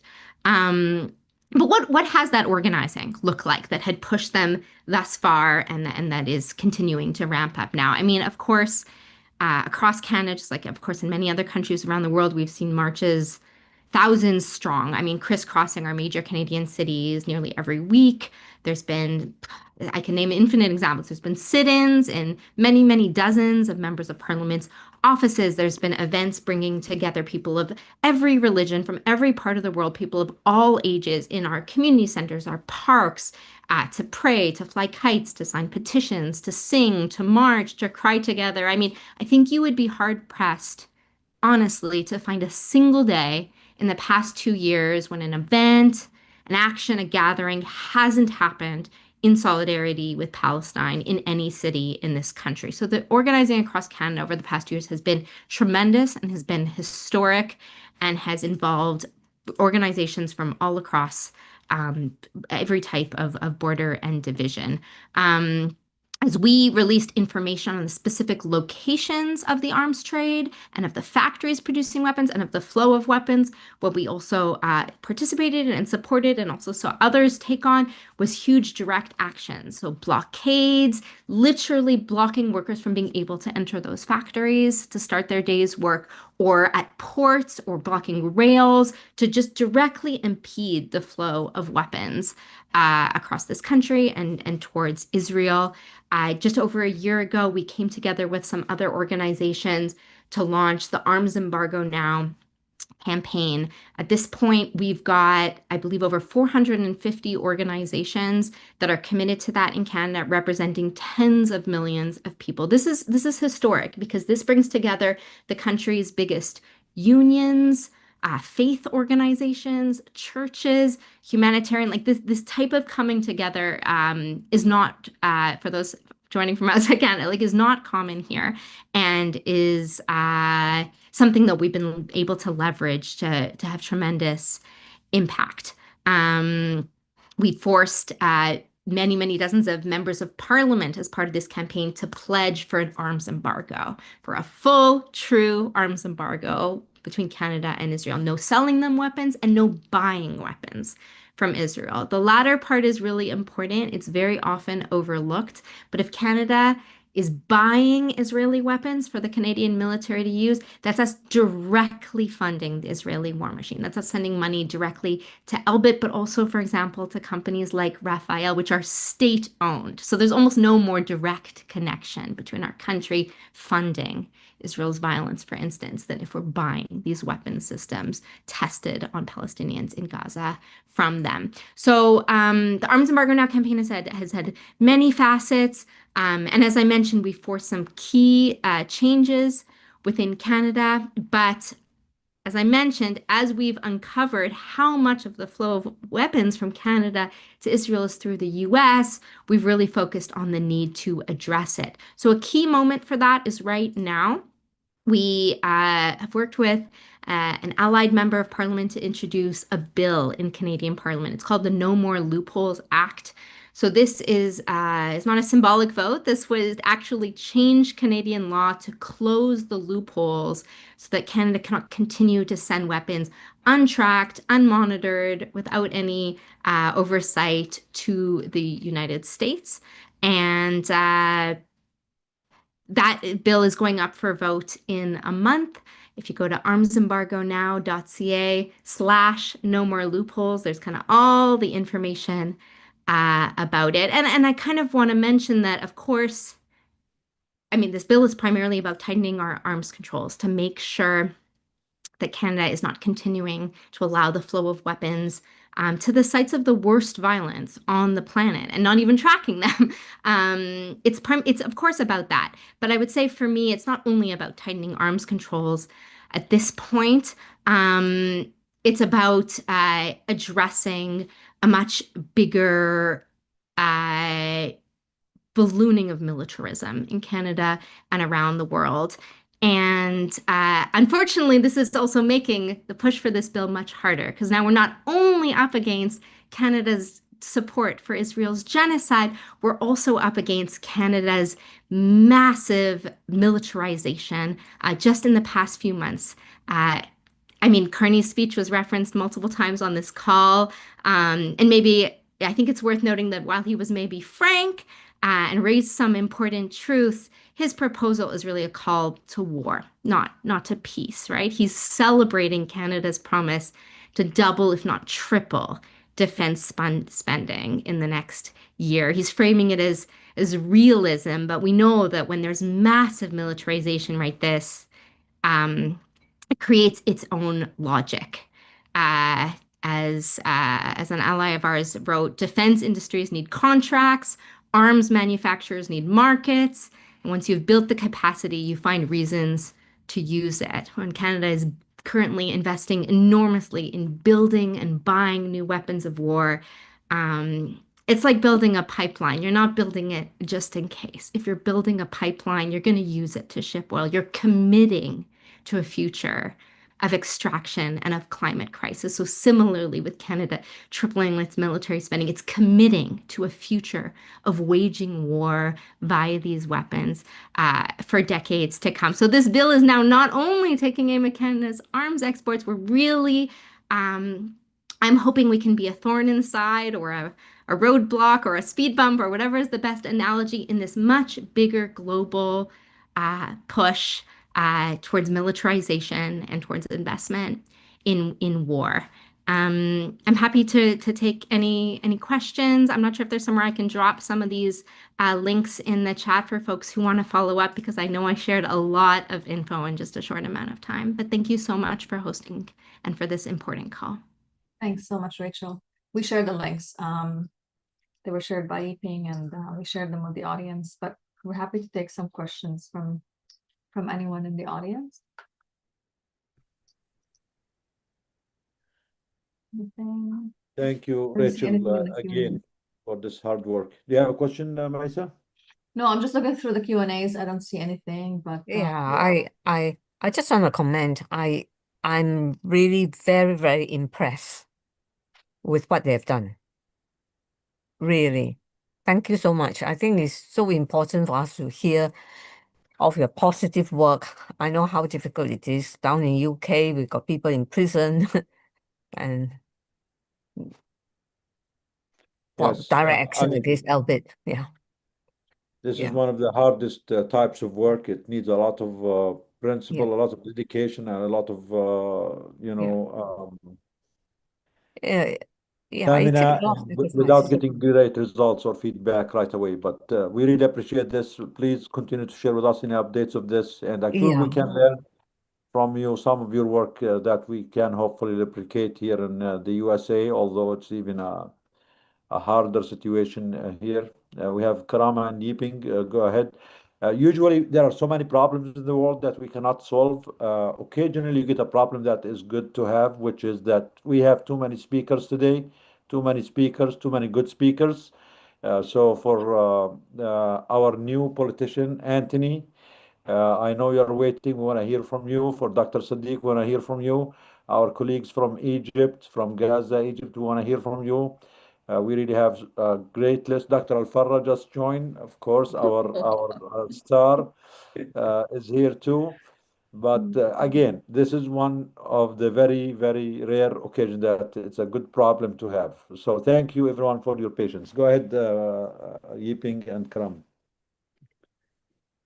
Yiping, do you want to go first? Oh, no, it's okay. You can go. Oh, okay. So, Rachel, it's really a pleasure to have you, and it's very, very comprehensive. And I hope that you will come back again because I think we need soak time with these things to better understand them. Just, to make the connections and to put the argument forward. You really need a lot of deep investigations and to understand the connections between the weapon manufacturers, the governments, the profit margins, and all these things. My question for you is, how long did it take to do all this background work, and who did it in your team?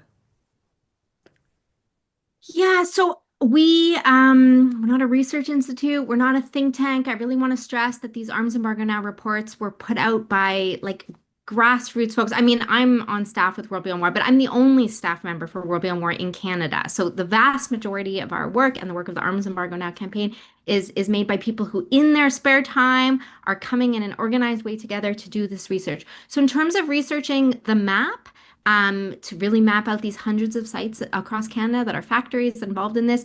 It does not take professional skills. It takes having a solid meeting to get everyone on the same page, and it takes someone who just really wants answers. It takes persistence, and the vast majority of the info is from Google. It's from watching the social media of these companies. It's from watching these like endlessly boring YouTube speeches and the company's annual reports and looking up their job postings in your city. Like it's not info that takes professional skills or money to access, but it's persistence. And the detailed info on the factories in each city mostly came in partnership with people in those cities who really want to know what the company around the corner from them is actually doing, and we support them in getting that info. In terms of the Arms Embargo Now report, we've been really sharing information across borders. I appreciated the reference also to some of the activists in the UK. It was folks with PYM, Palestinian Youth Movement in the UK, who figured out looking at the Israeli customs data. So it's basically the tax reporting that every country does was where we were able to see a lot of the Canadian imports. They weren't classified as weapons, they weren't classified as military, but when you look in detail into it, you realize like, okay, that's what this actually is. This is a fighter jet part. Yeah. So that's a lot of sharing information across borders. But again, in terms of some of the very specific Canada stuff, credit really goes to the Montreal research team with the Palestinian Youth Movement in going through literally millions of data lines in Excel. That part takes maybe a little bit of skill, but these are not professional researchers. These are people who use their skills in their day jobs, like as engineers, as coders, as data workers, to spend time. I mean, we were in Google Documents at 2 a.m. at night for weeks leading up to the release of the report, in our spare time to get this out. So I guess I want to stress that it does take time and work to pull this together. But if it's something you're interested in, you're the right person to do it for anyone listening. And it's overwhelmingly about teamwork and organization, not so much about having special research skills.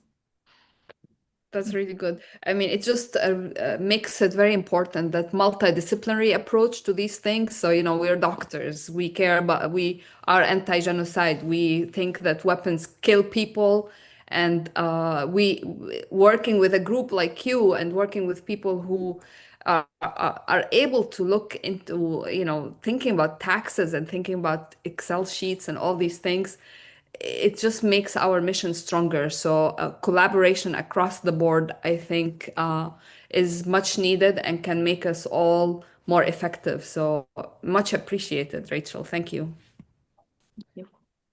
Yiping? Yeah, I think I was just reflecting on how important the work of researching and then actually applying it to the real world and applying it to movement work and applying it to activist work is so important, and what I think is very distinct about some of the work that Rachel has presented about the arms embargo campaign, and how I think so many more of us need to actually apply the research that is already out there. And I was also reflecting on how we have come a long way, and it's really nice that you highlighted that, Rachel, that there have been tremendous wins, and I don't think we focus enough about that because there are so many bad things happening all around the world, and constantly crises kind of pop up on our phones, on our news feeds, and it feels like we're descending, and we are descending into worse and worse conditions all around us. But I think we've also made these tremendous gains, and it's really important that you highlighted that. And Dr. Suyang, you mentioned about the criminalization of protesters, and Rachel's actually one of them. She was arrested, taken from her home with other activists who protested against an arms or defense, whatever, like fair in London, Ontario. But I'm grateful to see that you're persisting and you're continuing despite these repressive tactics that are meant to silence and create a climate of fear, which people like yourselves are setting that example of persisting and moving forward despite these attacks. Thank you so much, Yupeng. And yeah, and seeing the examples of criminalization of organizers doing this solidarity work in, I mean, of course, obviously taking lessons from Palestinian prisoners first and foremost, but then also seeing folks who are doing this more kind of solidarity aspect from other parts of the empire, like in UK targeting arms factories, like we in Australia, there's been very similar actions as the ones that we've been doing, blockading factories, and they've been criminalized in similar ways. And so on one hand, it's scary to see police learning the worst lessons from each other around the world, but on the other hand,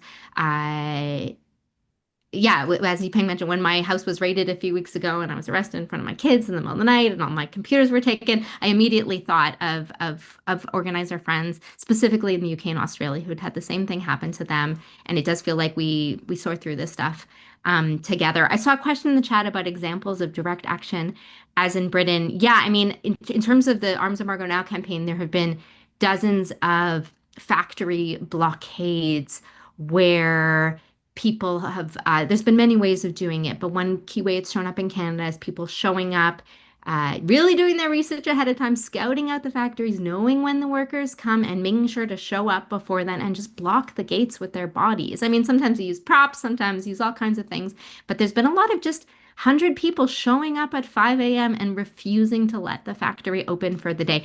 And yes, shutting down work for one day, of course, does not stop the flow of weapons from Canada to Israel, but it's a pain for the company. It's demoralizing for workers. We sometimes have gotten whistleblowers out of it, workers who then come forward and share information with us. And it shows what we can do. And it's us taking our power into our hands, even in these small steps. And And that's, I guess that's just one example of one of the ways that this type of direct action has happened quite a lot in the past few years in Canada. And one such action happened a year ago at Rochelle, which is the company I mentioned right off the bat, whose armored vehicles we saw in all the live footage from Minneapolis yesterday. Yep. Thank you, Rachel. And again, as Dr. Awash mentioned, we need to hear more of you because we're not gonna absorb all of this in one session. And this is long work that needs persistence and perseverance. Thank you for all the good work. For the sake of time, we have some of our colleagues, panelists are in Gaza or in Egypt. The time is late now. We're gonna move there and talk to one of the colleagues that we just met in Egypt, Amal, from the Sanad Initiative in Egypt. She has been in Egypt for 2 years since the genocide started, trying to help and take care of the evacuated patients from Gaza to Egypt who did receive some care in Egypt, but after that, after the first maybe surgery or whatever procedure they were evacuated for, once they received that, the authorities in Gaza and the hospital, they just throw them away and leave them out with no more care, no more follow-up. And they have been enduring a lot of suffering there. No one is taking care of them.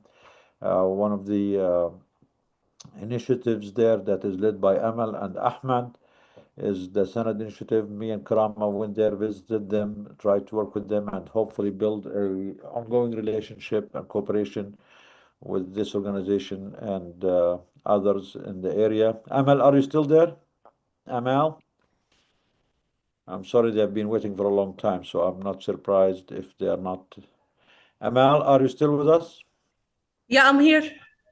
Amal, Hi, how are you, everyone? sorry, we were late. It's a long day. It's a busy day. We have so many speakers, and No problem. بس تتحملينا. We really we are honored to have you. We appreciate your work. It was great meeting you and Ahmed and your team in Egypt. I wish we stayed there because at least it's warmer in Egypt. It was like summer, guys, compared to the ice here in the United States, where ice in the atmosphere and ice on the grounds. Everything is ice in the United States, unfortunately. Everything is ice. Okay, can you take all of us to Egypt? At least there's no ice there. So, Amal, please share with us. Please share with us what do you do? Introduce yourself. I don't want to speak too much on your behalf, but we are proud of you, proud of your team, trying to do something out of nothing, and we are here to support you. And we have almost 250 people here listening to what you have to say. تفضل يا Amal. Yeah, okay. I don't know if I can speak in Arabic because I feel comfortable when I'm talking about what I'm doing here with refugees, Palestinian refugees in Arabic. ولما بحكي في العربية بحس إنه أنا بحكي بمشاعري أكتر. مثل ما بدك. Mix it, make it a salad. فإذا الإشي مش صعب. أوكي. إذا مش صعب عليكم راح أحكي باختصار شديد مع إنه بعرف حل. أمال قبل ما تحكي بتقدري تقيمي الباك جراوند من الزوم تبعك؟ لا منيح، زبط أحسن من الأول يعني. الأول كان أسوأ لسه يعني. أوكي. هيك واضح؟ منيح مش بطال. يا تفضلي. أو ممكن أخليه هيك عادي. لا بدنا نشوفك. تمام، إذا هيك تمام خلص منيح. يلا توكلي على الله. مرحبا، يعطيكم العافية. أنا أمال عوني من غزة، ناشطة شبابية وعضو في شبكة صانع السلام لهيئة الأمم المتحدة للمرأة، وعضو في شبكة تثقيف الأقران ويبير لصندوق الأمم المتحدة. راح أحكي إذا بتحبي كرامة راح تعملي ترجمة. ممكن بدي أحكي بس احكي لي المؤسسات اللي انت تابعة فيهم. هاي بدها ترجمة عبقري بطيئة. عبقري الإنجليزي الدكتور أحمد فرة هون، هو لازم يترجم لك. عيديهم حبيبتي. أمال عوني، ناشطة شبابية من غزة، موجودة حاليا نازحة في مصر، وعضو في شبكة صانع السلام displaced with UN Women ويبير with UNFPA. اوكي. Yeah, so Amal is a youth activist who is in Cairo right now, originally from Gaza, in exile from Gaza. She is in the network of peacemakers in the UN. Yeah, UN Women. Yeah. UN Women. وحاليا أنا كوردينيتور لسند إنيشيتيف في مصر وفي غزة إن شاء الله. أنا بدهاش ترجمة coordinator for Senate Initiative. راح أحكي بشكل أكتر عن الوضع الحالي. أنا كان في معي حدا من غزة بس عشان الوقت اتأخر طلعت. راح أحكي بشكل عام عن الوضع في مصر ويمكن هذا by the way, Amal, your colleagues from Gaza, please invite them next week. Hopefully we'll have you speak earlier. Today was kind of like a special. أوكي إن شاء الله. إن شاء الله. بشكل عام راح أحكي أكتر أتخصص عن اللاجئين الفلسطينيين المرضى اللي بيطلعوا عن طريق WHO. يمكن هذا الإشي مش كتير ظاهر إعلاميا بحكم إنه إحنا ما بنقدر نشارك على السوشيال ميديا، ما بنقدر نحكي عن أوضاعنا، محترمين المكان اللي إحنا فيه، ما بدنا نعمل أي ضجة. شغالين مع استني يا أمال خليني أترجم. Amal is going to talk about a very particular topic, which is the patients who have been evacuated from Gaza through the WHO. It is an important topic and a topic that has not been discussed much because the community in Gaza is very respectful of the host country. They do not talk about what is happening in social media, but that does not mean that they do not have issues that need to be addressed. Please go ahead. مبادرة سند بتركز على كتير مجالات متعددة، منها برامج الدعم النفسي والاجتماعي، ومنها خدمات الرعاية الصحية والطبية، حملات التعليم واللي من خلالها بنحاول ما بنقدر إنه نودي الأطفال على مدارس بس بنقدر إنه نشجعهم يكملوا تعليمهم أونلاين من خلال توفير القرطاسية المدرسية والكتب المدرسية إلهم. طبعا مع وجود كتير تحديات يعني ممكن نحكي عنها بس بحاول أختصر الوقت. برضو بحملة الشتاء شغالين، بحملات رمضان شغالين، حملات الإنسانية والإغاثية شغالين عليها. راح نحكي أكتر. Okay. So, Sanad initiative that Amal leads as an involved in supports psychological welfare, social welfare for the community in Cairo. They also help with medical care, education, children who are evacuated from Gaza and who live in Cairo are not able to go to school, but they are educated via an online portal. So Sanad provides books, provides pens and pencils and stationery work to help them get their education. تفضلي. أما عن المرضى اللي تم إجلائهم من خلال ال WHO نحكي عن إحنا عدد الفلسطينيين هنا في مصر أكثر من 150 ألف فلسطيني. هذا العدد قديش؟ أكثر من 150 ألف. هذا العدد اللي أنا كنت مطلع عليه يعني، وفي عدد أكبر لسه إحنا في محافظات تانية ما بنطلع عليه أكثر. إحنا كنا بنعمل زيارات للمرضى داخل المشافي. خليني أحكي عن 60% منهم ممكن يكونوا تلقوا العلاج لكن مش بشكل كامل، وال40% هم اللي إجوا من خلال ال WHO ووضعوهم بمساكن التضامن اللي هي تابعة للحكومة المصرية وما تم تقديم لهم أي نوع من أنواع العلاجات. بالإضافة لأنه الحالات الموجودين خليني أترجم أمال لأنه كتير صار. Amal is telling us that in Egypt there are over 150,000 patients who are evacuated from Gaza. 60% of them received some medical care that has not been completed. 40% have been evacuated for medical care, but they have not received the care yet. They all reside in the social support housing, and which has its own difficulties. Please go ahead, Amal. تمام. العدد الثاني اللي موجودين اصلا جوا داخل المشافي كان احنا شو دورنا؟ يمكن احنا مش دورنا انه نتدخل بالامور الطبيه كتير، بس على الاقل بنحاول نساعدهم بتوفير الادويه. يعني بنصرف لهم من خلال الدكتور انهم يجيبوا علاجات، وكلنا بنعرف انه اي مريض واي فلسطيني هنا ما عنده مصدر دخل، فبالتالي بيلجأ للمنظمات وللمبادرات الموجوده بتوفير احتياجاتهم من اكل، شرب، ملابس، ادويه، مياه معدنيه الى اخره. فكان دورنا احنا هنا إنه إحنا نوفر لهم العلاجات اللي بيتم وصفها من خلال الدكتور. هذا واحد من الأشياء اللي بنعملها ضمن الأشياء اللي هي خدمات الرعاية الطبية والصحية. بالإضافة لأنه في حالات خارج اللي هي طلعت على مساكن التضامن بنحاول نربطها مع أطباء متخصصين. يعني كتير حالات بدهم دكاترة عيون، أسنان، كلى، علاج طبيعي وأمور متعددة. إحنا بنحاول نعمل لهم ربط مع أطباء، وطبعا كل التكاليف بتكون من خلال سند، واللي هي من خلال أهل الخير اللي إحنا بنحاول إنه نوفرها. بنربطهم مع أطباء وبنتابع حالتهم العلاجية وبنتبع معهم خطوة بخطوة. بنوفر لهم العلاجات، التحاليل، صور الأشعة، وفي حال الحالة بدها عملية كمان إحنا بنغطي لهم هذا الإشي. سامعتيني؟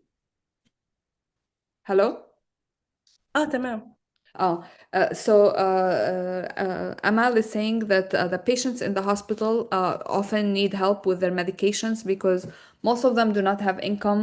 They do not have a support network. So Sanad provides medications, provide them with clothes, even water sometimes, and can help them find specialists who can give them a more medical need that is not readily available. تفضلي. مؤخرا، وخليني أحكي يعني من 3 شهور بلشنا في حملات اللي هي الحملات الطبية المجانية، وبدأنا نستعين في الأطباء من الخارج اللي هم أغلبهم من الدول الأوروبية، من أمريكا ودول أخرى. شو الهدف من هاي اللي هي الأيام الطبية؟ بأنه شوي بنوفر كمان على حالنا، بحكم أنه الكشوفات الطبية كتير مكلفة، وأنه ما عندنا هذا الفند أنه نقدر نقوم بحالات كبيرة. فبدأنا نعمل الأيام الطبية. كل يوم طبي تقريبا بنستهدف ما لا يقل عن 50-40 حالة طبية بنعمل لها من خلال الأطباء اللي هو الكشف. في حال بدهم صور أشعة، تحاليل، أدوية، أي إشي تاني إحنا بنتكفل فيه. فهذه من الأشياء اللي كتير منيحة وكتير ساعدت معنا. إنه إحنا استهدفنا دكتور باطنة من شيكاغو، استهدفنا دكتور علاج طبيعي برضه من شيكاغو، اتشرفنا في دكتور أسنان من مصر، وتشرفنا بالدكتورة كرامة والدكتور نضال. غطينا عدد كبير من هاي الحالات بتقديم الاستشارات الطبية والتحاليل، وفي منها حالات تحولت للعلاج الطبيعي. Okay.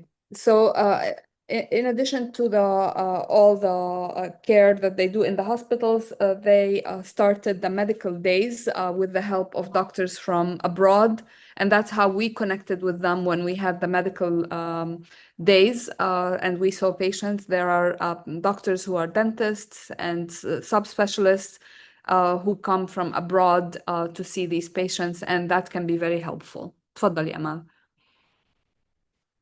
الإشي اللي كنت بدي أركز عليه أكتر إنه بشكل العام الوضع يمكن في غزة أصعب، لكن كمان لا يقل الوضع هنا أهمية، بإنه حالات المرضى وخاصة كبار السن والسيدات اللي ما معهم معين. الوضع عند الفلسطينيين اللي بيعيشوا في مصر بشكل عام كتير صعب. ما في إقامة، ما بيقدروا يشتغلوا، ما بنقدر يلتحقوا بالجامعات، ما بيقدروا يلتحقوا بالمدارس الحكومية. مسكر يعني مغلق علينا. حتى لو بدنا نفكر إنه نطلع على بلد تانية الموضوع كتير صعب. فالتقييدات اللي بنعيشها هنا برضو صعبة. فهذا الإشي بخلي كمان الحياة، خلينا نقول إحنا كأنه قاعدين بسجن، بس إنه إحنا أفضل من داخل القطاع بكتير. Amal is saying that the situation for the people who have been evacuated in Gaza is extremely difficult because they do not have any normal life, any of the normal life basics. They do not have jobs, they do not have housing, they do not have homes, and they're not allowed to leave. They feel like they are in a large prison. And of course, they're homesick and they're very concerned about their families back in Gaza. So the situation is extremely stressful and extremely difficult. And I can attest to that, being there and meeting with them. Not a single person does not have severe mental health strain. It's very stressful. تفضلي أمال. غير انه كثير من الحالات اصلا بتم اجلائها لمصر وهي ما في إلها علاج، يعني مرضى الكانسر اللي قاعدين وفي منهم حالات كثير توفت، كثير من الحالات اللي احنا بنتابعها فعليا توفت، يعني كثير في حالات بنحاول نتابع معها قدر المستطاع، لكن ما لهم علاج، بتم تحويلهم بس بحطوهم بمكان انه احنا بنطلع اعداد، فهذه مشكلة كثير كبيرة فعليا. A lot of the patients who are evacuated do not have a treatment that's available in Egypt, so they get evacuated and they sit waiting and waiting for no particular outcome. And many of these people have إذا أنا بقدر أحكي أمال زي اللي عندهم رضايا وهيك أشياء صح؟ Like the patient. Yes, patients who have cancer and patients who have shrapnels in their bodies that are extremely difficult to remove without very specialized neurosurgical and vascular surgery skills. ويمكن هاي فرصة كتير عظيمة إنه إحنا نتعرف عليكم ويكون في بيننا تعاون مشترك، على أمل إنه كمان نقدر نساعد حالات أكتر، في إنه لو في دكاترة بيجوا على مصر إحنا مستعدين نستقبلهم وننسق ونرتب الأمور لهم. تقديم الاستشارة الطبية كتير مهمة لحالات فعليا كتير عندي نساء مش قادرين يطلعوا من المكان اللي هم فيه لأنه تكلفة الاستشارة الطبية كتير غالية. فتخيل إنه إحنا لما نجيب دكتور ونغطي 100 حالة الموضوع كتير كتير بيفرق معنا ومعهم. وهاي فرصة بإنه يكون في دعم من خلالكم. بس بشكل عام راح أحكي لكم شو هي الإحصائيات والخدمات اللي إحنا بنقدمها بالأعداد داخل مصر بهاي السنة. الحمد لله إحنا كشباب استني يعني شوي أمال، استني أمال خليني أحكي. Amal is saying that it's very expensive to go to a specialist in Egypt and see because also the patients live very far, so just the taxis and the transportation can be very, very, very draining financially. So that's why, you know, the medical days can be very helpful because 1 or 2 medical doctors with a certain subspecialty can be there and see tons and tons of patients all at once, and that can be very it's offering support for the patients, and it also saves a lot of money and gives the people a way to deal with their medical issues. تفضلي. طبعا مع العلم انه مبادرتنا هي مش مبادرة مدعومة من اي منظمة، هي مبادرة شبابية. احنا يعني منا لمجتمعنا بحكم انه احنا مآمنين بإشي بنعمله، فالحمد لله انجزنا اعداد كتير كبيرة. راح احكي الاعداد اللي احنا عملناها خلال هاي السنة فقط. The Sanad initiative is not funded by anyone. It's really an organic, spontaneous initiative that Amal and her team are doing without pay. And Doctors Against Genocide support for Sanad initiative can make a substantial difference. خدمات الصحة النفسية والاجتماعية بالدعم النفسي الاجتماعي للأهالي في هاي السنة استهدفنا 530 رب أسرة سواء كانوا رجال أو نساء. This year the Sanad initiative supported 30 قديش حكيتي؟ 35 530 530 families, head of families, whether they're men or women. Sanad has supported them. في 2025 in 2025. أطفال 335 طفل. الدكتور جبور is going to هلا رح يترجم لك أمل لأنه عندي مشكلة بالكمبيوتر أنا.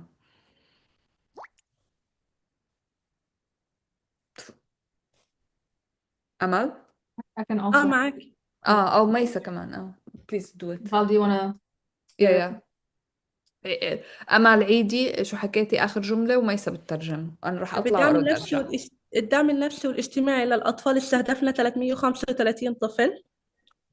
Social psychological support for children. They were able to provide 353 children with that support. في الجلسات الجماعية اللي بتجمع مجموعة من الدعم النفسي والاجتماعي الجماعي 950 شخص. They were able to hold 950 group sessions for a total of 950 individuals. في الأنشطة الترفيهية 600 شخص سواء كانوا عائلات أو أطفال لحال. 600 individuals participated in entertainment and social activities. في الخدمات الصحية رح نحكي عن الخدمات الصحية الأولية. In terms of health activities, they focused on primary health care. توفير الأدوية ل500 حالة، طبعا إحنا بنوفرها بشكل شهري. They are able to provide medication for 500 cases on a monthly basis.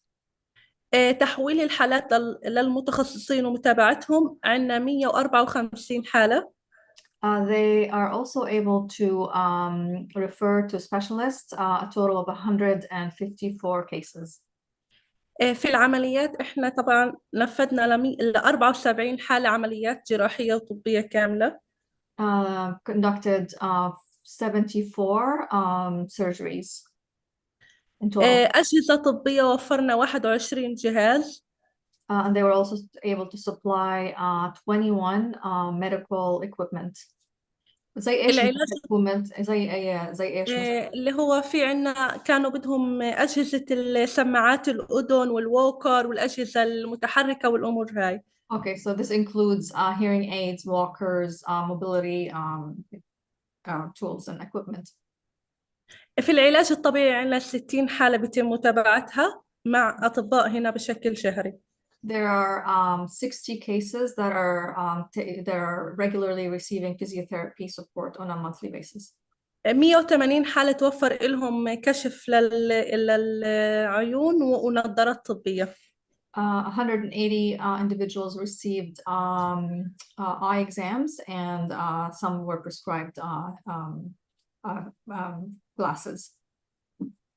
في خدمات المساعدة الطارئة احنا كتير حالات بتيجي عنا بدهم أكل، شرب، لبس، مصاريف، أمور متعددة، فإحنا بنقدم لهم مساعدة مالية متعددة الأغراض. قدمنا ل 2272 حالة. طبعا قيمة المساعدة المالية للحالة الواحدة ما يقارب من 100 ل 200 دولار. Okay, and in a lot of the cases, the evacuees require more than just medical support. They require financial and basic support. So they were able to provide 2,000 individuals with financial and other means of support.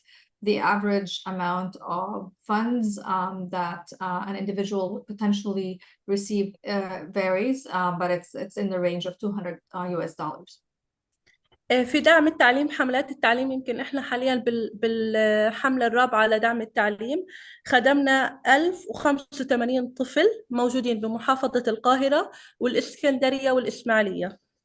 1,850 children received basic childcare support in Cairo, Alexandria, and إسماعيلية. Ismailia governance.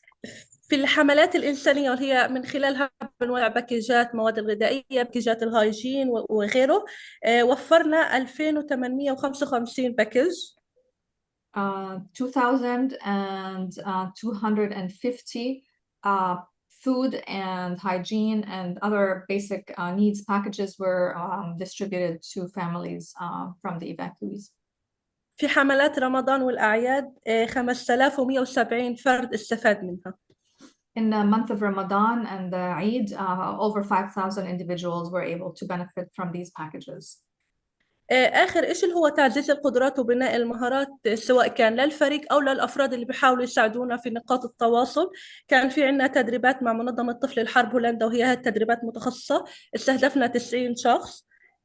They're also participating in skill building and empowerment programs in coordination with the Dutch, is it the Child of War organization? Yeah, War Children Holland, and they were able to provide 80 individuals with technical and skills training.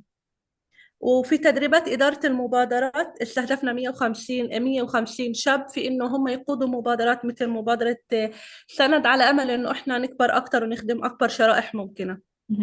They're also training youth to carry on, similar activities to Sanad in order to grow their impact. So they were able to train 150 members of the youth. هاي بشكل عام إنجازات 2025. طبعا كل دعمنا بهاي الإنجازات كان من خلال أصدقاء ومعارف، مش من منظمات ولا من جهات حكومية، وإن شاء الله يعني بنكمل أكتر. يمكن هاي إنجازات شوي بسيطة، لكن إحنا بننظر إلها إنه حاجة كتير كبيرة، حققنا فرق كتير منيح، عملنا تغيير وخدمنا أكبر عدد من اللي بنقدر عليه باستطاعتنا من أهالينا. يعطيكم العافية. She's saying that this is really all it came out as out of individual initiatives. They are not supported by specific organizations. This is a group of very passionate individuals who took it upon themselves to start these initiatives. And then as the needs grew, obviously their work grew, and they continue to provide significant impact to the community in Cairo that continues to face some real hardship as they're being evacuated. Yeah. Thank you. So, يعطيكم العافية. يعطيكم العافية. Thank you, Amal. So the plan is hopefully we at Dr. Against Genocide are going to partner with Senate and support Senate, support the our people from Gaza who have been evacuated to Egypt to get care, but they were not, they were left there without adequate care. There are thousands of these cases there. They need continued care. They need support for their, daily living. They need a lot of follow-ups, a lot of appointments. Unfortunately, the situation in Egypt is very strict on them. They cannot work. They cannot go to school. They cannot, provide for themselves. These restrictions, the Egyptian government is saying because they do not want to encourage, immigration, which is a good point, but at the same time, it's leaving these families and these injured people and these victims of genocide in limbo. That's why we really need help. Amal and her team and Sanad have been doing great work, but they need a lot of help because all what they did so far was on individual basis. We are urging all our supporters, our members, to please join us to support Senate, to support these people, these victims of genocide who are there, in Egypt. And we are hoping to start maybe a monthly medical mission groups of doctors from the United States, from Europe, who can go. Amal is there, and we are willing to coordinate all this. Doctors of all specialties who cannot get to Gaza because of the even worse restrictions with from Israel. I think they can easily go to Egypt, consider it a vacation for a week or two. You enjoy the country, and you can do a few days of volunteering work with the group. Sanad, Amal, and her team will be happy to organize the schedule for you as you see fit, depending on your schedule with your vacation there. You can do 1 day, 2 days, 3 days, half a day, and you can see all types of cases depending on your specialty and your comfort level. We are willing to help with the logistics of this. We're willing to help with, financial cost if needed. We are also I think Amal is trying to partner with another Egyptian organization. So we will have a triad, an Egyptian, because you have to have an Egyptian license to be able to do some of the work in Egypt. Amal Group Sanad is not licensed there. They do not license foreign organizations. So it's going to be 3 groups together, us, the Sanad, and another Egyptian organization working together. We will do whatever it takes to help our people there. And me and Karama went there and we saw the work. They are really hard workers. They are very organized. They are very disciplined. And the people there do need the help, which is the most important thing. And please, everyone who's interested, if you are interested to go help the people of Gaza and you cannot make it to Gaza or the West Bank or Palestine, Egypt is a place where you can still help and with no restrictions at all. Anyone, if you are, if you have citizenship in any Western country, you can just go to Egypt directly and we will help arrange this. So thank you, Amal. Inshallah, we'll hear updates from you every week for the medical missions, and also anyone who is interested to support Amal and her group, they can donate to Doctors Against Genocide and we will make sure that these donations go to Amal and Sanad initiative. Anything else? Nidal, and I just wanted to kind of add that now that the Rafah border is about to open, I think we're going to see an influx of new evacuations, and so the need will only intensify. So it's very important to support the work of Amal and Sanad, and inshallah we will be able to support your ongoing efforts, Amal. إن شاء الله إحنا كمان متوقعين إذا إن شاء الله يعني بفتح معبر رفح، متوقعين إنه الحمل يزيد أكتر لأنه راح يدخلوا مرضى كتير. يعني إحنا بنتابع مع 164 مشفى هنا فيها حالات فلسطينية، فمتوقعين العدد يزيد أكتر، فهذا بيحتاج كمان إنه وقفتكم معنا أكتر، ويعطيكم ألف عافية. Absolutely. What Amal is saying is that, yes, she agrees that once the Rafah border opens, they're anticipating an increase in the number of medical evacuations. Currently, they're coordinating with over 164 hospitals where injured Palestinians are actually receiving treatment.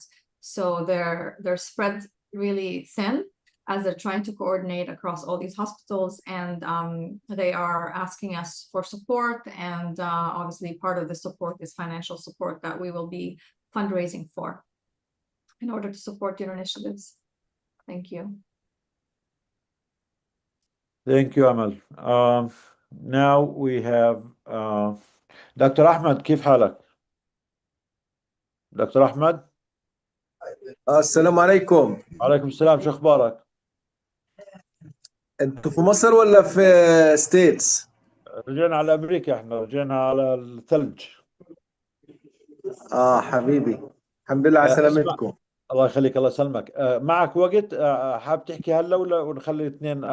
في تو سبيكرز هو وانا سبيك. كيف الوقت عندك انت؟ خليهم يحكي وانا بختم ان شاء الله. خلاص ممتاز، انا دائما بحب انه انت تكون على الختام معنا. يس حبيبي حبيبي الله يسلمك. الله يخليك، تسلم. So we have Dr. Al Sadiq and we have Anthony Aguilar. They're both in the state. I want to hear from both of them, depending on their time. Who is more pressed for time?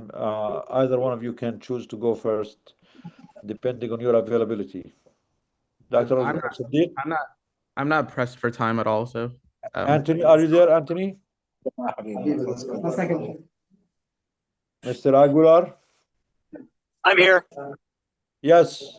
So, Lieutenant Colonel Anthony Aguilar, the new congressman, Green Beret, he's going to be my representative, our representative in the Congress. So at least we have a place to call home now. So we're moving to North Carolina. We hope he's going to win. Yeah? We're moving to North Carolina. We're moving to DC. He's gonna buy a huge place there. Anthony, are you available to speak? Yes. Yes. Okay. So please, thank you for joining us, and congratulations on this new election campaign. We're proud of you. We're excited, and we are all here to support you. And we want to make sure that you make it there and become our most honorable representative in DC. Go ahead. It's all yours, Anthony, if you are available to speak. Well, I just wanted to say first, for my campaign, the reason I am running is for all of you, for all of us, and all of the visits we've all made to Congress and the congressmen and women that we've sat down and talked to. I am increasingly frustrated, but also increasingly disheartened that we have leadership in our Congress whose answers to constituents' questions are, well, that's complicated, or we don't have time for that, or there's more to this that you don't understand. That tells me that we're being lied to, and that the majority of those in Congress are compromised by other priorities, and it's not us. Yeah. And I'm going into this from my position. I will not accept money from any lobbyists. I will not accept money from any military industrial complex supporters or military industry. I will not accept money from any foreign entities or super PACs. This will be grassroots, and to show others that you don't have to pay for an election. In North Carolina, District 13, there's 815,000 people, and I only need 235,000 votes to win. You don't have to buy elections in our country. The reason the Democratic and the Republican Party want everybody to believe that is because it makes them rich and continues to make them rich. And I truly believe that as a representative of the people in Congress, you should be absolutely accountable at all times, accountable in everything, accountable in your finances, accountable in your vote, accountable in your actions to the American people, and that answers of it's complicated or you don't understand or we're too busy for that, those are unacceptable. Anyone in Congress that has that position should be fired. So I'm running because I really think that we need to start putting people that represent people back into the halls of Congress. And with all the trips we've gone on, just with Doctors Against Genocide and some of the visits that I've gone on my own, I think we can all see that there's a few up there that are still hold true to their values and principles, but overwhelmingly it's not the case anymore, and that needs to change. One of the things that was talked about today was what we're seeing in the continuation of Western nations in one side of their mouth. They say things that, what's happening in Gaza is bad, but then under the table, they're still providing munitions, weapons, armaments, political cover. And when we look at this Board of Peace, what I really want everyone to understand is that this is not a plan, or excuse me, this is not a reality that is being pieced together by coincidence or happenstance, or as the situation dictates for opportunists like Donald Trump and the Peace Board and Jared Kushner and Tony Blair and others. These are not opportunities of circumstance. This was planned. This is the plan to the Board of Peace to establish a governing and to control Gaza that does not include Palestinians, that includes real estate magnates and the real estate development of the land in Gaza because it sits on oil-rich and natural gas resources. Look at the oil right off the coast of Gaza that, if controlled by Palestinians, would belong to Palestine. This was a plan to control the resources and the assets and the industry within Gaza, the Board of Peace, the control of the land, the taking it away from the Palestinian people. This was planned since 2021. This Board of Peace was always part of the long-term plan under what's called Project Sunrise. And Project Sunrise is not some conspiracy or something you have to look into the deep web. It is the project that Jared Kushner has been working on since 2021 with the Boston Consulting Group.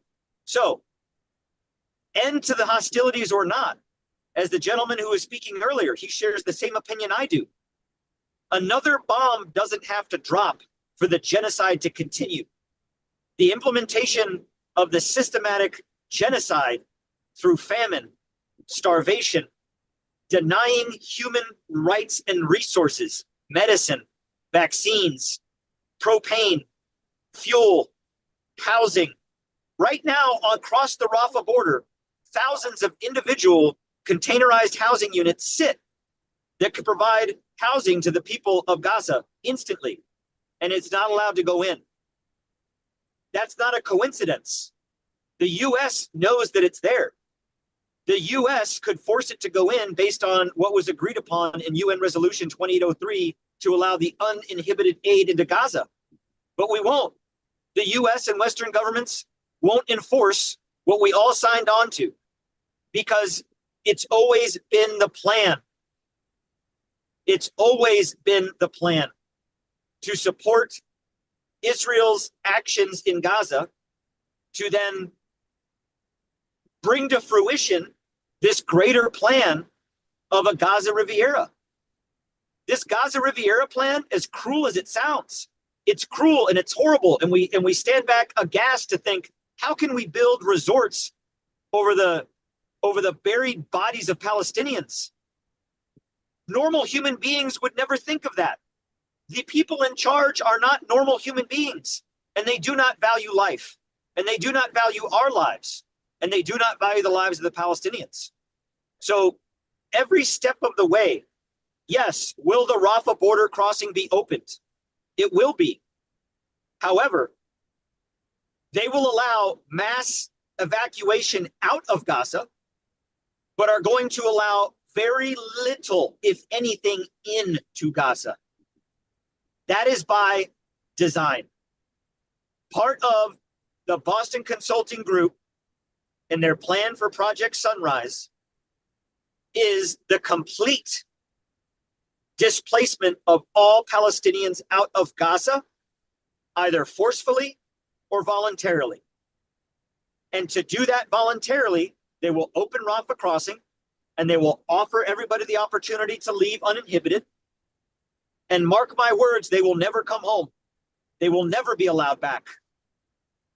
Project Sunrise plan is to issue every Palestinian that agrees to leave Gaza a digital token that is redeemable for their re-entry to Gaza once Gaza is rebuilt. If any of us think that that is actually going to happen, to where the Western world and these big billionaire magnates are going to rebuild Gaza into this resort with industry and oil and natural gas and make it a Dubai in the desert or a Dubai in the Mediterranean, and think that it's just going to be handed back over to the Palestinian people after what we've witnessed for centuries and decades of modern time of what Palestinians had endured, we are all complicit if we believe that. We cannot believe it. We cannot put up with it. And we must understand that every step of the way, it's designed. The opening of the Rafah border right now, yes, we should take advantage of it to help people that are coming out and to help people that can go in and to help people that are still there. But the plan is to forcefully displace every Palestinian out of Gaza. That's the plan. I know that because when I was in Gaza, working with the GHF, working with the highest levels of government in the IDF, the plan was always to forcefully displace every living Palestinian to the south, to Rafah, to eventually force them out of Gaza, question as to where, unknown. And that's the truth. And Israel and the United States and this Board of Peace will do everything they can to ensure that that happens. And then this framework of this Board of Peace will be replicated in Venezuela. It will be replicated in Syria. It will be replicated in Iran if we overthrow the Ayatollah. It will be replicated in Greenland if we invade Greenland and overthrow the sovereign governance of Denmark. Gaza is the world's test. And right now, the world has failed that test. And what we're going to see is the result of the failing of that test is the replication of it around the world. If we all do not stand in unity and fight this with every bit of our being, politically, financially, through the flotilla, through protests, through demanding accountability from our government, I cannot be more clear as to what I've witnessed and what I'm saying to everybody as to what will happen. When I came back from Gaza, and while I was there, seeing ICE agents train with the IDF in Israel, and I saw that, And knowing my past experience in the Army Special Operations, in the Joint Special Operations community, where we work with interagency, and seeing how ICE trains, and now that they're training with the IDF, when I got home in October, I said, those tactics will come to our streets. What I'm saying is not a conspiracy theory or hyperbole. It is the truth. The Rafah crossing, when it opens, will serve as a means to force every Palestinian out of Gaza. And those that do not do it voluntarily will be starved to death or brought back under a military campaign under the guise of quote unquote Hamas not disarming. There hasn't even been a ceasefire yet. So why would we think that there will be one going forward? We have to be honest with ourselves what the reality is. Every step that Israel has a part in what's happening, you can assure that the end state objective is genocide and the absolute eradication of Palestinian people out of Gaza and the West Bank. Just this past week, Israel has already annexed another portion illegally of the West Bank. They're doing it overtly. They're doing it openly. They're not even hiding it. I am grateful that Rafah crossing is opening to allow aid in and to allow those that need medical help to come out and those that can go in to go in. But we all must maintain a clear-eyed understanding of what's happening. It is yet again another mechanism to forcefully push out all of the Palestinians. And I'll tell you why. If Israel and the United States were so intent on passing or on getting aid into Gaza, why wasn't the Rafah crossing opened the day the peace agreement was signed? This was signed October 10th. We're in end of January now. Why didn't they open it on October 11th? Because there was never the intent for it to be used as aid. What they were waiting for to open the Rafah crossing was until the large 1 million person encampment area, the Humanitarian Assistance Transit Area, or the HATA in the south, was built. They're constructing that. They started construction on it before. They're finishing it now. And who have they just hired? Who just won a multi-million-dollar contract to guard the border at the Rafah crossing? UG Solutions, the company that I worked for. If you think the Rafah border is going to be in any way to assist in Palestinian survival, we are all lying to ourselves. UG Solutions, the company that I worked for, that hired the Infidels Motorcycle Club, just won a multi-million-dollar contract under the Board of Peace to secure Rafah crossing. That's who's going to be at Rafah crossing, the Infidels Motorcycle Club. So though I am excited and grateful that the Rafah crossing will be open, I am terrified as to what that will actually bring to the Palestinians.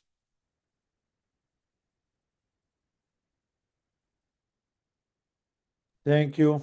Thank you, Anthony. Thank you for sharing this. It's very sobering to put things in the context and not to be excited about the crumbs that they throw at us, usually many months late. And we need to always be aware of their hidden agenda. And I think, as mentioned earlier, they are planning to have more people by 3-4 folds of people leave than people come in, and the numbers of the people come in are very restricted and limited. Well, I'm very interested in as soon as next week packing my bags and traveling to Egypt to be on the Rafah side, simply to be there to point these things out, because these points that I've just raised aren't obvious to many. Like, we need to point these things out. Why is a U.S. private security contract entity that is manned by the Infidels Motorcycle Club manning the Rafah gate? Why is it not an international security force? Why is it a private U.S. contractor?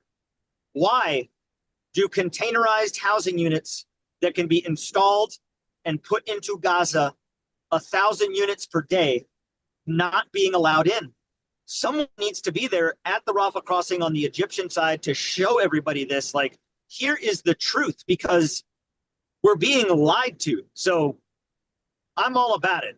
I'm looking into ways right now, looking at flights. My passport's current. My passport is good for 10 years, and I'm going to get on a flight and go to Egypt and be in Rafah so I can assist with the truth that's happening there, because the world needs to know the truth. Rafah crossing opening is not going to end all of the problems for Palestinians, but most of the world will see it that way.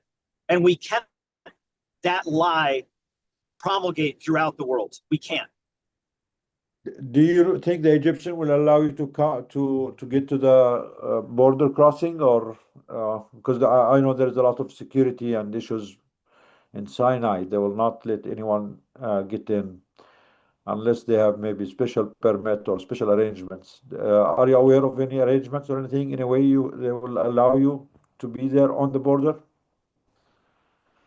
I will work with entities that are on the ground. I absolutely know that I couldn't get into Gaza or that I couldn't get into Israel, that's for sure. However, so I'm very familiar with the Rafah crossing complex. I spent a lot of time there on both sides when I was there on the Israeli side or the Palestinian side under control of Israel. So yes, there are ways to the Rafah crossing border area, maybe not necessarily to the actual gate itself where it crosses into Gaza, but the Rafah complex, the Rafah border complex, where all of the aid is staged and where all of the agencies will be working to get aid in and get people out. It's a pretty large area, and I'll get to Egypt and figure out how to get there, working with either NGOs or other entities that do have access to simply be there to help, to actually put in work, to be there to work to help people, but also Anthony, to be eyes on the ground. Yeah, let's discuss this offline together, and actually we are also interested to be part of this. Let's find ways. Absolutely. We can find ways. We want to have doctors, healthcare workers, nurses, paramedics, experts like you to be there, stationed there. I think this is an important thing. It's good to have eyes, and then good to show the world what is actually happening there. So yes, thank you, Anthony, and please let's discuss this, and if there is a way to do it, we're all happy to join, and we're very interested.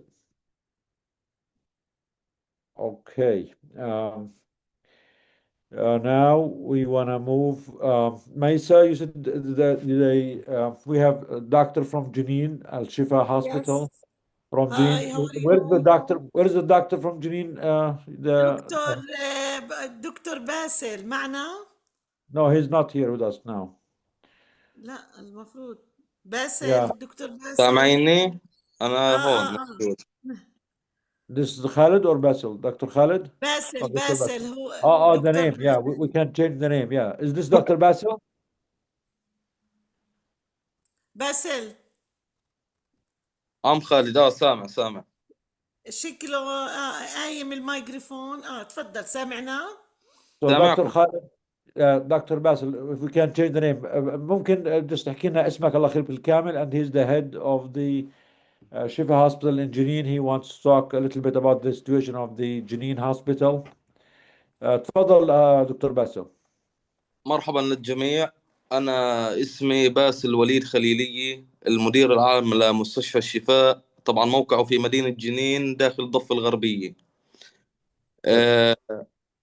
احنا بشكل مبدئي عندنا مستشفى الشفاء كان بالبداية قبل الأوضاع الأمنية اللي احنا بنمر فيها، اللي هو كان مستشفى خاص بالنساء، اللي هو ولادة ومتابعة النساء إلى حين الولادة. هلا مستشفى الشفاء موقع الجغرافي اللي هو أقرب مشفى على مخيم جنين على الأحداث الأمنية اللي صارت من 4 سنوات لليوم تقريبا. Yes. هلا لما صارت عندنا احنا الاحداث الامنيه بجنين، مدينه جنين تقطعت، الطرق سكرت، يعني السكان ما بيقدروا يتنقلوا داخل المدينه، فاقرب مشفى لهم اللي هو مستشفى الشفاء، كونه ببعد عن المخيم 100 متر، يعني قريب جدا محاذي جدا للمخيم. فاحنا بالمشفى لما قعدنا نستقبل حالات حسب الاوضاع الامنيه، اصابات واصابات جيش واعتداءات بالضرب، فاحنا اضطرينا انه نحول نشاط المشفى، غير انه ولاده ومتابعه للنساء، انه احنا اضطرينا نتعامل مع اصابات، مع انه هذا انهكنا، يعني هذا خارج قدرتنا نهائيا. Okay, Dr. Basil, let me translate this. So Dr. Basil Khalili, he is the Chief Medical Officer of Al-Shifa Hospital in Jenin. Al-Shifa Hospital in Jenin is one of the oldest hospital in the West Bank in Palestine. It used to be an OBGYN hospital, but in the last few years, due to the catastrophic situation in Jenin, and especially in the Jenin refugee camp, due to the high number of casualties from Israeli soldier attacks and settler attacks, and the attacks and the ethnic cleansing campaign against the Jenin camp, and also the limited access to the Jenin public hospital.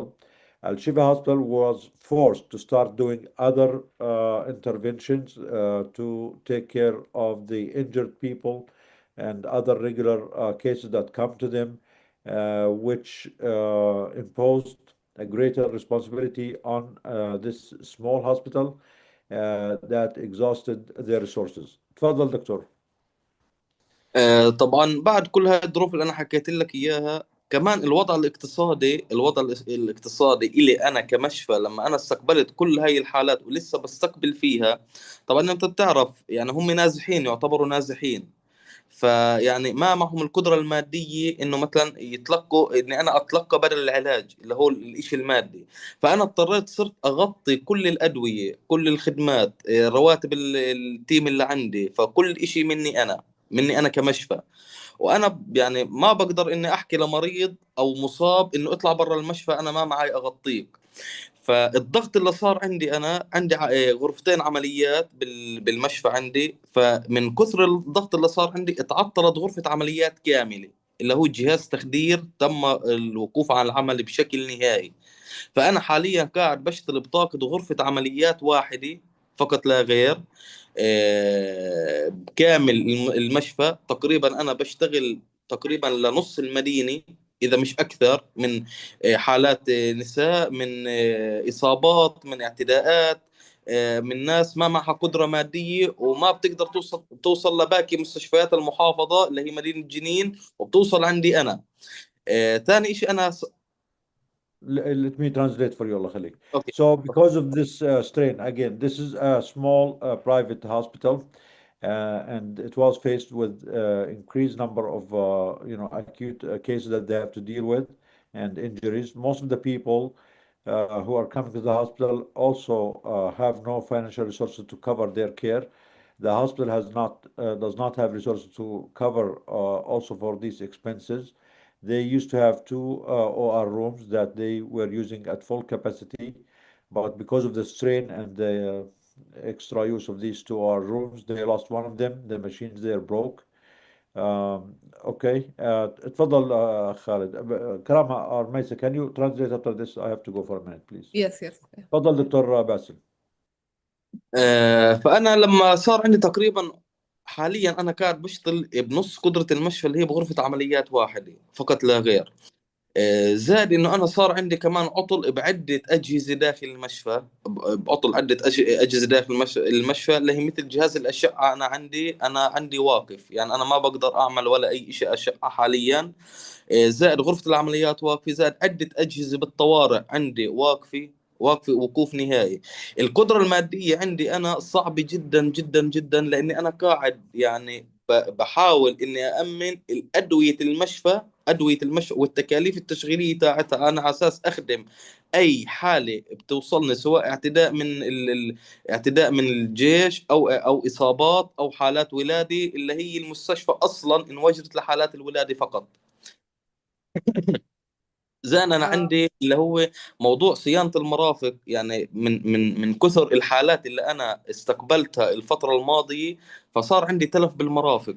فكل هذا الاشي، انا كل هذا الاشي الضغط اللي وقعت فيها المشفى، كونها هي مستشفى خاص بالولاد ومستشفى برايفت وصغيره نوعا ما، بس الظروف اللي حصلت كونها قريبه جدا على الاحداث الامنيه اللي صارت عندي.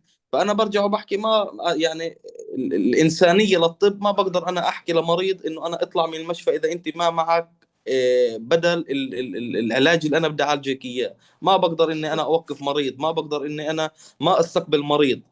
فهذا كلياته ضغط. خليني أترجم لو أوكي سمحت. أوكي. So what we're hearing from Dr. Bassel is that he's describing a very difficult situation in Shifa Hospital. The radiology equipment are broken. The emergency room is full. Very tight finances. The hospital has to cover the medications, has to cover maintenance of the facilities. And because this hospital, this particular hospital, even though it is private, it's located right next to where the demolitions of the camp is and where all the alterations, the attacks of the Israelis on the people in the camp, the hospital is obligated morally to provide care to the wounded, and that is putting them in a very difficult financial situation. تفضل. طبعا غير كل هاي الظروف اللي أنا واقع فيها، صار أنا عندي نقص كمان بالطاقم داخل المشفى. طبعا نقص الطاقم هو في شغلتين مهمات لنقص الطاقم عندي، اللي هي الظروف المادية، إن أنا بطلت قادر تقريبا أوفر اللي هو بدل عملهم عندي، وبنفس الوقت الظروف الأمنية الحائطة أنا عندي بالمشفى، كوني قريب جدا على الأحداث الأمنية، يعني ملاصق للمخيم اللي فيه الأحداث الأمنية. وبنفس الوقت أنا صار عندي غلاء أدوية رهيب بشكل رهيب. الأدوية أنا يعني مضطر أوفرها، أدفع بدالها كاش، بشكل كاش، على اساس انا اوفرها للمرضى اللي عندي، اللي انا اصلا ما باخذ يعني بدل علاجهم، اللي هو انا صفيت ما باخذ علاجهم. فهذا عمل عندي نقص بالميزانيه رهيب، لدرجه انه الطاقم بطل يداوم. تمام. So he's describing severe lack also of team members. Most of them are not able to work because he's not able to financially support their salaries, so they look elsewhere. And there is also the very difficult security situation, so it's dangerous to work in the hospital. And on top of that, they still have to provide medications and care for all the patients who come to be treated at this small hospital, but they are unable to pay anything because of their difficult situation themselves. يعني هذا الوضع الصعب. كيفك دكتورة؟ شو أخبارك؟ يا هلا كيفك؟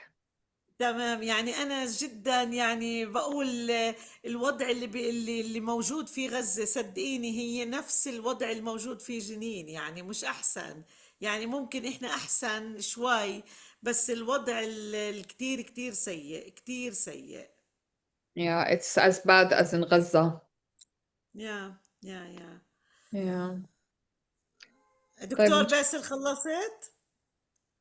انا ضل بس بدي انوه لشغله مهمه جدا. انا المستشفى حاليا انا بحاجه الى جهاز للتخدير، جهاز تخدير، انا على اساس اقدر اشغل غرفه العمليات الثانيه واحاول اني اساعد المرضى اللي عندي اللي بيجوني كل يوم. يعني بدل ما المريض يقعد يستنى يومين او ثلاث انه يجي موعده للعمليه، فانا كنت بغرفتين عمليات قادر اسيطر، قادر اقدم خدمات اسرع، قادر اوقف النزيف اللي عندهم، المهم. انا حاليا يعني الجهاز، انا حاولت اني بصراحه اني اجيب جهاز، استقطب جهاز، بس حاليا على الاوضاع الماديه لا. يعني اقل جهاز انا تكلفته تقريبا من 25 ل 30 الف دولار. فهذا الاشي انا كمستشفى فبحاجة له حاجة ماسة وعاجلة Yeah. جدا. Yes, yes.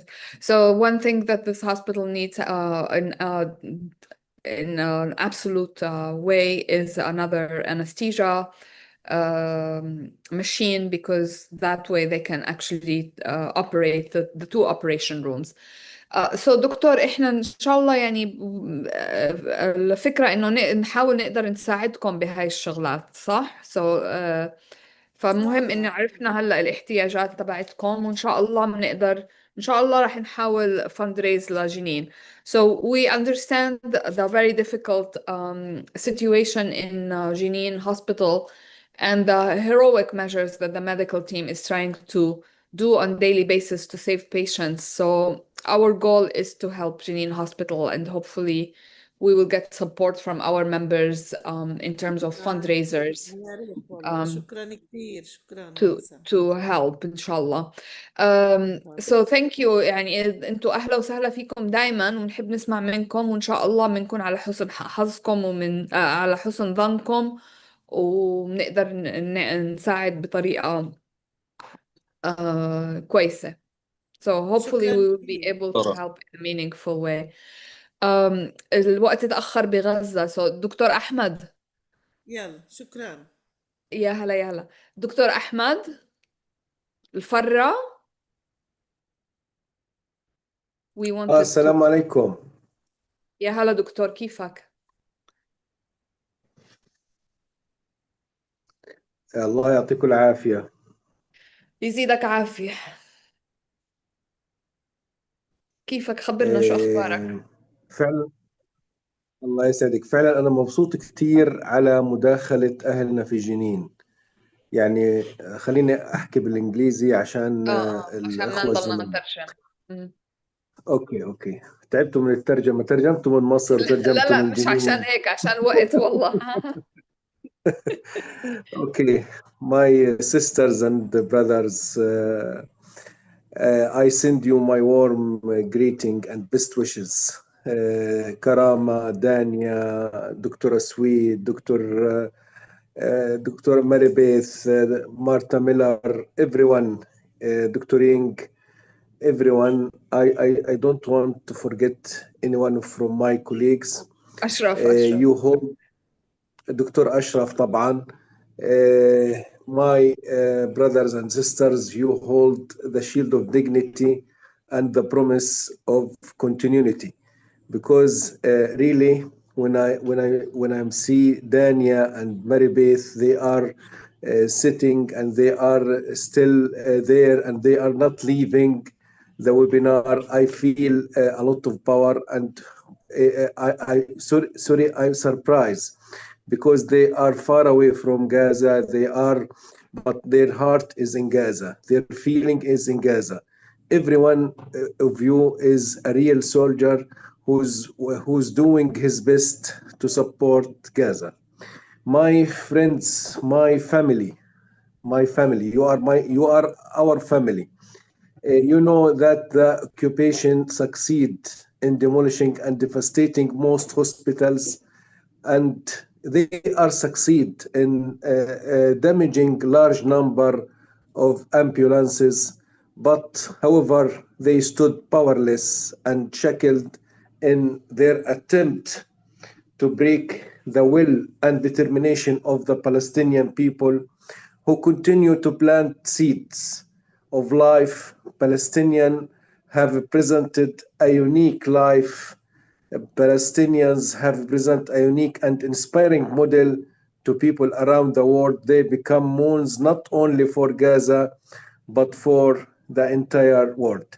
This is what I'm talking yesterday to my colleague in Manchester City, because they want to support Shifa Hospital to rebuild the reception room in Shifa Hospital. You know, the emergency department in Shifa Hospital was the most wide and the most famous emergency room among Palestine. It was nearly 63 beds, and in some mass casualty, it can be extended to 120 bed. All of you are doctors, and you can imagine that an emergency room can be extended for 120 bed, but the gangs destroyed it completely and they burned it. I visited it when the festival of Palestinian board was done there, and we saw damage, a huge damage for that emergency department. Now we are working again and again to rebuild that section, and our colleague from United Kingdom, they are doing a lot of job there, and I think that many NGOs, many groups will help in that.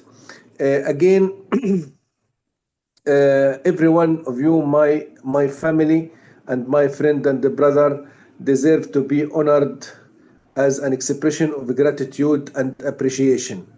However, a lot of appreciation and gratitude for Dr. Nidal and for Dr. Karama, because they were in Egypt last week. They visited my mother. She was really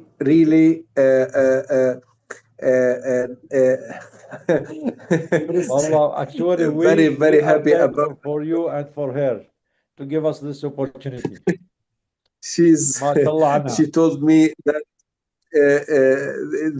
she was very surprised and she was very happy about that visit.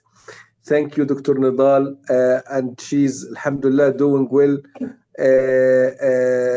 She was very satisfied about that visit, and she told me, I felt that my son is here.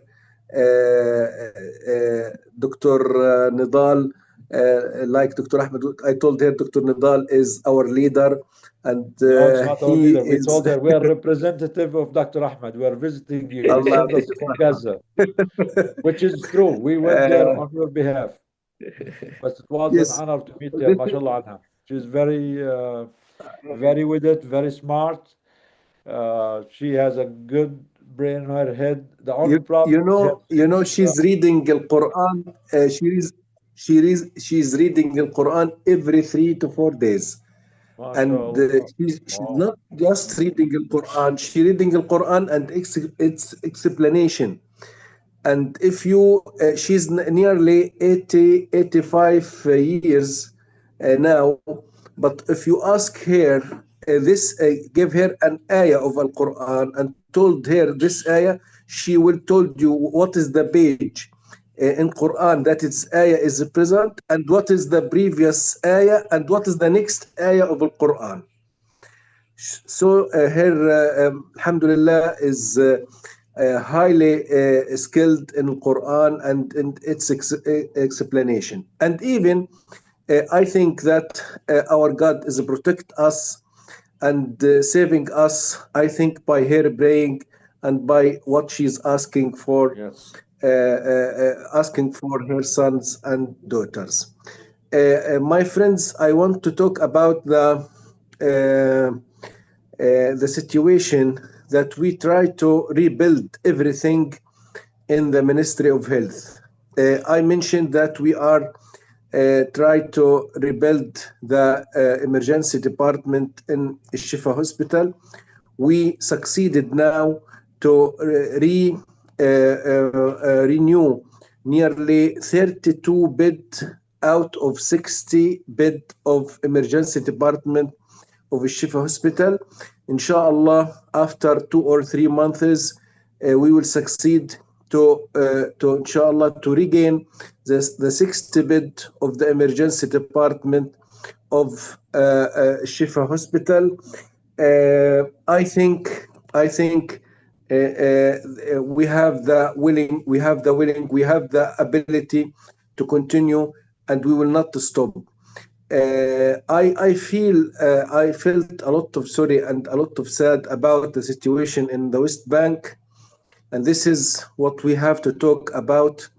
That what's happening for the Palestinian people is not related to 7th of October, because the West Bank wasn't there. That what we have to mention for everyone. The West Bank was not related to the 7th of October. And as our colleagues mentioned from Jenin, that what's happening for them is equal or near equal for what's happening to Gaza. This is very important, and we have to mention more and more. I want to talk, my friend, also about that the Israeli occupation forces continued since the ceasefire decision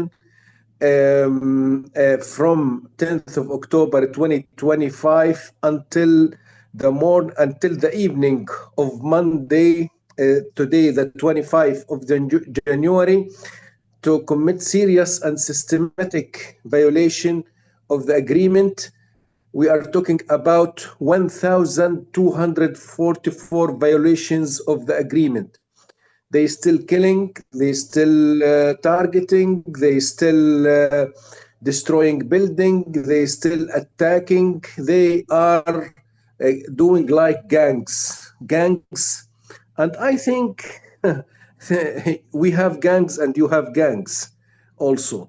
What happened in Minnesota and the ICE agency is nearly looks like what's happening in a little example what happening in our country. Yes, also, I want to talk, my friend, about food. Food is better than before.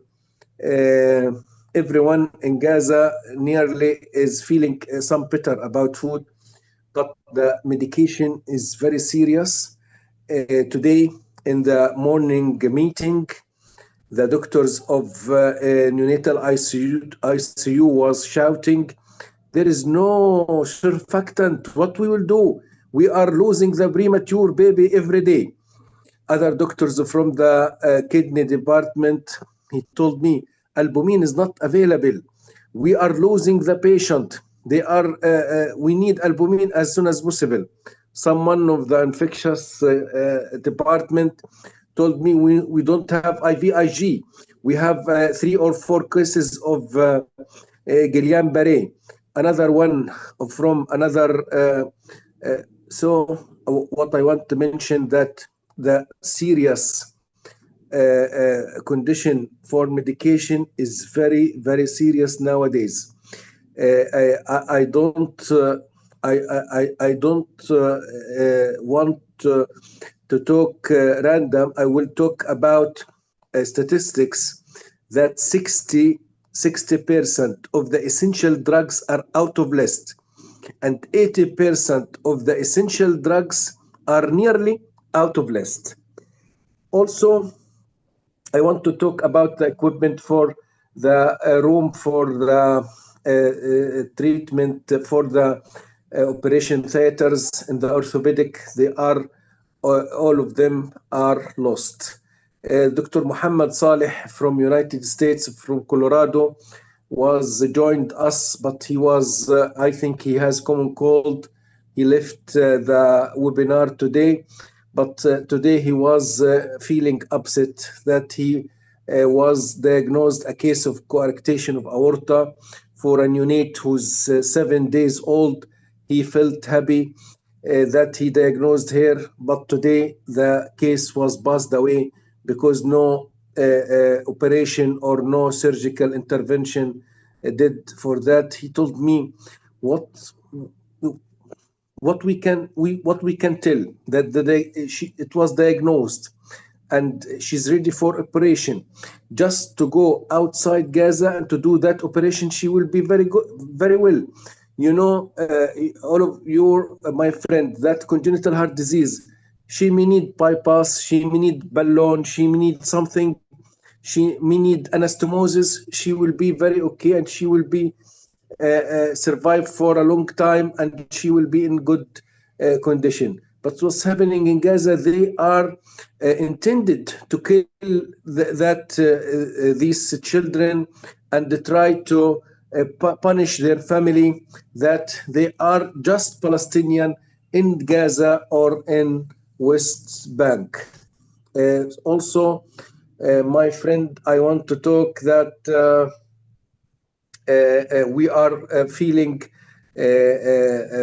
very upset about the victims or the martyrs that they are who are passed away due to hypothermia.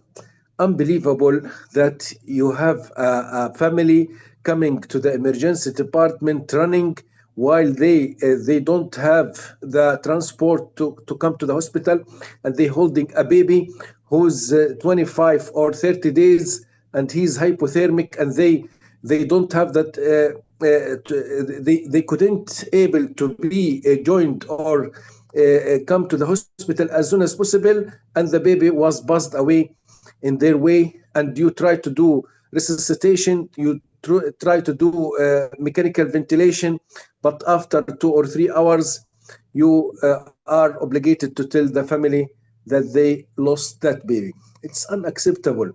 Today I have interview with Al Jazeera. The journalist Ula Muammar asked me, Dr. Ahmed, what is your message to the world?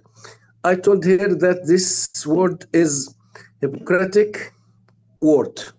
The German government asked to evacuate some donkeys from Gaza.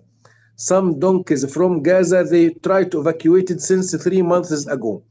And the neonates and the premature are present in a tent in the seashore of Gaza in temperature of 6 or 7 at night, and the speed of the wind is nearly 130 kilometers. What mind can imagine that? They are gangs. They are gangs of Zionists. They are gangs of crime. I have to stop. I couldn't continue because I want to break something. Yeah. Sorry, my friend, this is the situation.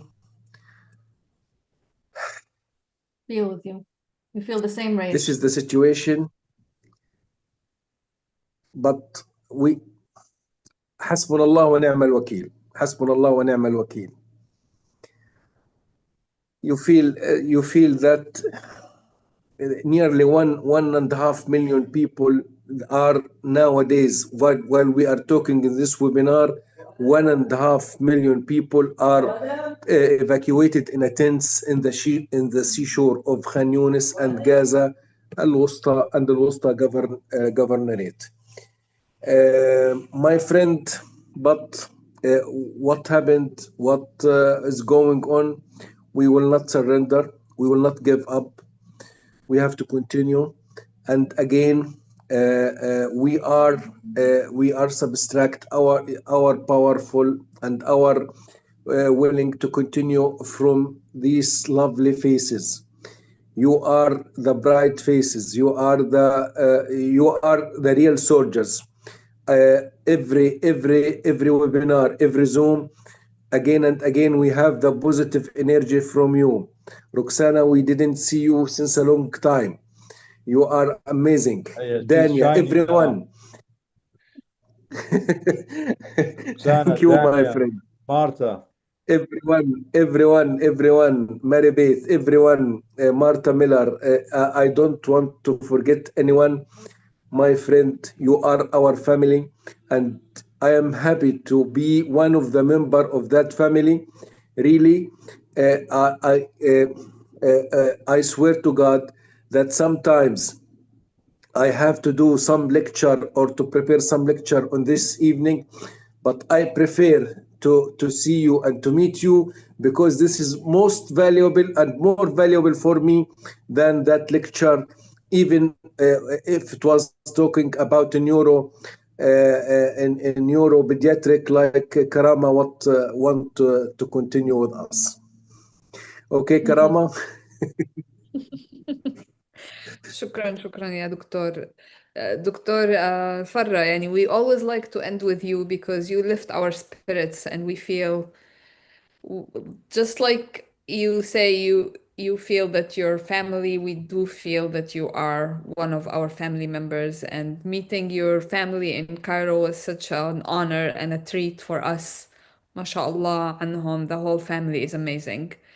I want to say something before we end this webinar, and it is something that is very important. It's on the mind of all of us at Doctors Against Genocide, and we are hoping to be covering more about it, which is what is happening in Iran. Iran is being under a complete Excuse me. yes. I'm sorry. Can I just speak on Sudan very briefly before yes, we end? we'll have you speak, Sadiq, in a minute. After Sadiq, Karama, you speak, then after it's that, just Khadija. Yes. It's just 1 minute. I will not say much. Oh, And okay. so what is happening in Iran is there's a lot of brutality against the Iranian people. The internet is completely down. A lot of the Iranian people lost touch with their family members. We are hearing horror stories about what is happening there. And it is our hearts are with all our Iranian members and their families. Inshallah, next weekend we will have our Persian Iranian members to speak to us about what is happening in Iran in their own words without any filters. The situation is more complicated in Iran because it's in Palestine, it's an occupation power and a population that is under siege. In Iran, there is outside interference and many interests and very difficult calculations. And unfortunately, the civilians who are innocent and who are trying to survive day to day are the ones who suffer the most. So we look forward to hearing from Roxana, from Anar, from our valued members who are Persian and Iranian. And we will let them tell us what is happening and also guide us on what actions we need to take. So thank you so much. Sadiq, if you want to speak, Thank please you, do. Karama. Yes, now we'll go to Dr. Sadiq to speak about the situation in Sudan. Then after that, Hadija, please stay with us. I know it's late. You've been waiting for a long time, but please wait after Dr. Sadiq so you can speak or updates about the situation in Congo. Go ahead, Sadiq. Salam alaikum. Thank you for having me again. I want to express like all of my condolences to anyone who's lost anyone in Iran. I have been following the situation, and I can tell it's a really bad situation. So anyone who has anyone in the country, my thoughts and prayers are for you. And if there's any source of accurate information that you would recommend we look into, I would appreciate that as well, because it's hard to find information that's not conflicting. I feel like there's a lot of conflicting information similar to what it was like in Sudan as well for a long time. So I did want to speak just briefly on Sudan. So I'll give a few updates from like the SAPA perspective, as well as just the news that's coming out. And then a while ago, somebody was asking about bilharzia or schistosomiasis in Sudan, which I can get into as well. So first, just the updates. So recently, the SAF had targeted a source of weapon supply in Chad with drone strikes, or sorry, not in Chad, in Libya with drone strikes, which was a major source of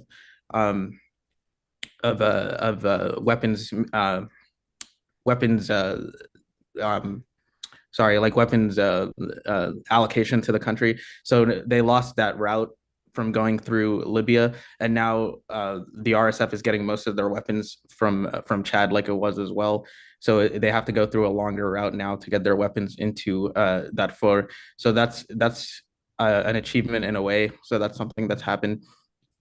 Something else that's an update that I recently saw was that in the Sudan Tribune, they recently published an article based on the Yale Humanitarian Research Lab's research that says there is a risk for another siege in Al-Lubaid and for that area to fall to the RSF, unfortunately. So now the SAF is prepared to fight in that area as well. So El Ubaid is towards the center of Sudan. So a lot of people who fled from Darfur ended up going towards El Ubaid to try to make their way to Khartoum. So that's why that area is important as well. So those are some of the updates that I can find from just reading online and from hearing from people in Sudan. As far as SAPA updates, so in Sudan, in Khartoum specifically, we're working to open a new hospital that was because during the war in Khartoum, many of the hospitals were damaged. The healthcare system was damaged for a while. Recently, the SAF, or I should say, like the government has been able to relocate from Port Sudan. They're working on relocating to Khartoum, which is good. That means people are starting to come back to Khartoum. And SAPA is now working on rehabilitating the Ibrahim Malik Referral Hospital, where they're starting with the emergency department. And that's helpful because many of the people who fled from other parts of Sudan are still in Khartoum, people who couldn't make their way out of Khartoum. So when I was there back in September, I saw like tons of people. I didn't expect it to be as populated as it was. So that's good news that we're able to rehabilitate a hospital there. With Ramadan coming up, SAPA is going to start doing some fundraising online. If you all follow SAPA online, you can see a lot of this already going on. You can donate on the website, which I shared during previous webinars. So that will, inshallah, go a long way to support the families dealing with the hunger crisis. So just to be clear, everything is still, I don't think it's improved by any means, but there are like small steps here and there. And with all the eyes on everything going on, I think there's a lot of people trying to support the crisis or the people afflicted by the crisis. But I think it's important to just keep that in the forefront of our mind. With everything going on, it's hard to not get fatigued with all of the crises going on around the world. But Sudan still remains one of the largest humanitarian issues in the world, with over 13 million people displaced, many over 10 million at risk of acute malnutrition. Every 9 minutes in Sudan, a child dies of hunger. So these are things that are still ongoing, even though there are many efforts to improve them. I was speaking with the East Sudan office that we have about bilharzia, and they did send me some information about that. So the Ministry of Health in Sudan has been very concerned about bilharzia, or schistosomiasis is the other name of it. So what is schistosomiasis? So it's a parasitic disease found in the Mediterranean and Africa. We don't really deal with that here in the US, but people who are at risk for people who come into contact with infested water, whether that be for food, for cleaning, for agriculture. In Sudan, a lot of people, these are the ways that people live in Sudan, is through farming. So they're constantly in contact with this water. Bilharzia has always been an issue. Actually, back in 2019 or 2017, I should say, the Ministry of Health had sent out a proposal to address the issue more better than we were doing, essentially. But that was before the war, and since the war, the issue has gotten much worse. Similar to the reason every other illness, including cholera, has gotten worse, is because the healthcare system has collapsed. The water is not well sanitized, and that is the reason why we have one of the goals of humanitarian aid to Sudan is to create wash units and help with the sanitation of the water there. So bilharzia has been prevalent throughout many of the states in Sudan, in the Blue Nile, Kordofan, Semnar, and Gadaref as well, which is where I went back in September, and Kassala. So Gadaref and Kassala are eastern parts of Sudan, and then Kordofan is within Darfur. So it's really all throughout the area. So now with the healthcare system slowly starting to rebuild itself, this issue has been brought to the attention of the Ministry of Health, and they have requested aid that we have not yet addressed. So this is actually the first time I'm sharing this information with anyone, but there's a need for medication, specifically praziquantel, which is a medicine, an anti-parasitic medication that attacks the worms that cause bilharzia. Apparently, they have over 7 million tablets given to the ministry by the World Health Organization. But most of these tablets are dosed for young children, and they're in need for tablets for adults. And they're estimating that they'll need nearly 3 million extra tablets to address the crisis. I have some numbers here that I don't necessarily need to get into, but go ahead, can you share with us the numbers? Yeah, let me see if I can share my screen. Let's see.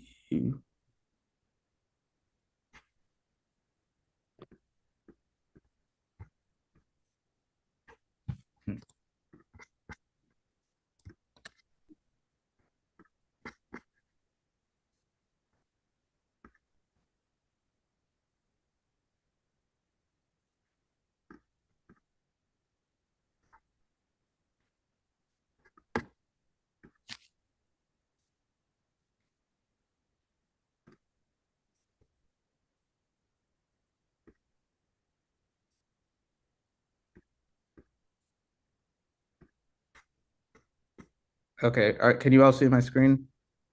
Not yet. Oh, Not yet. let's see.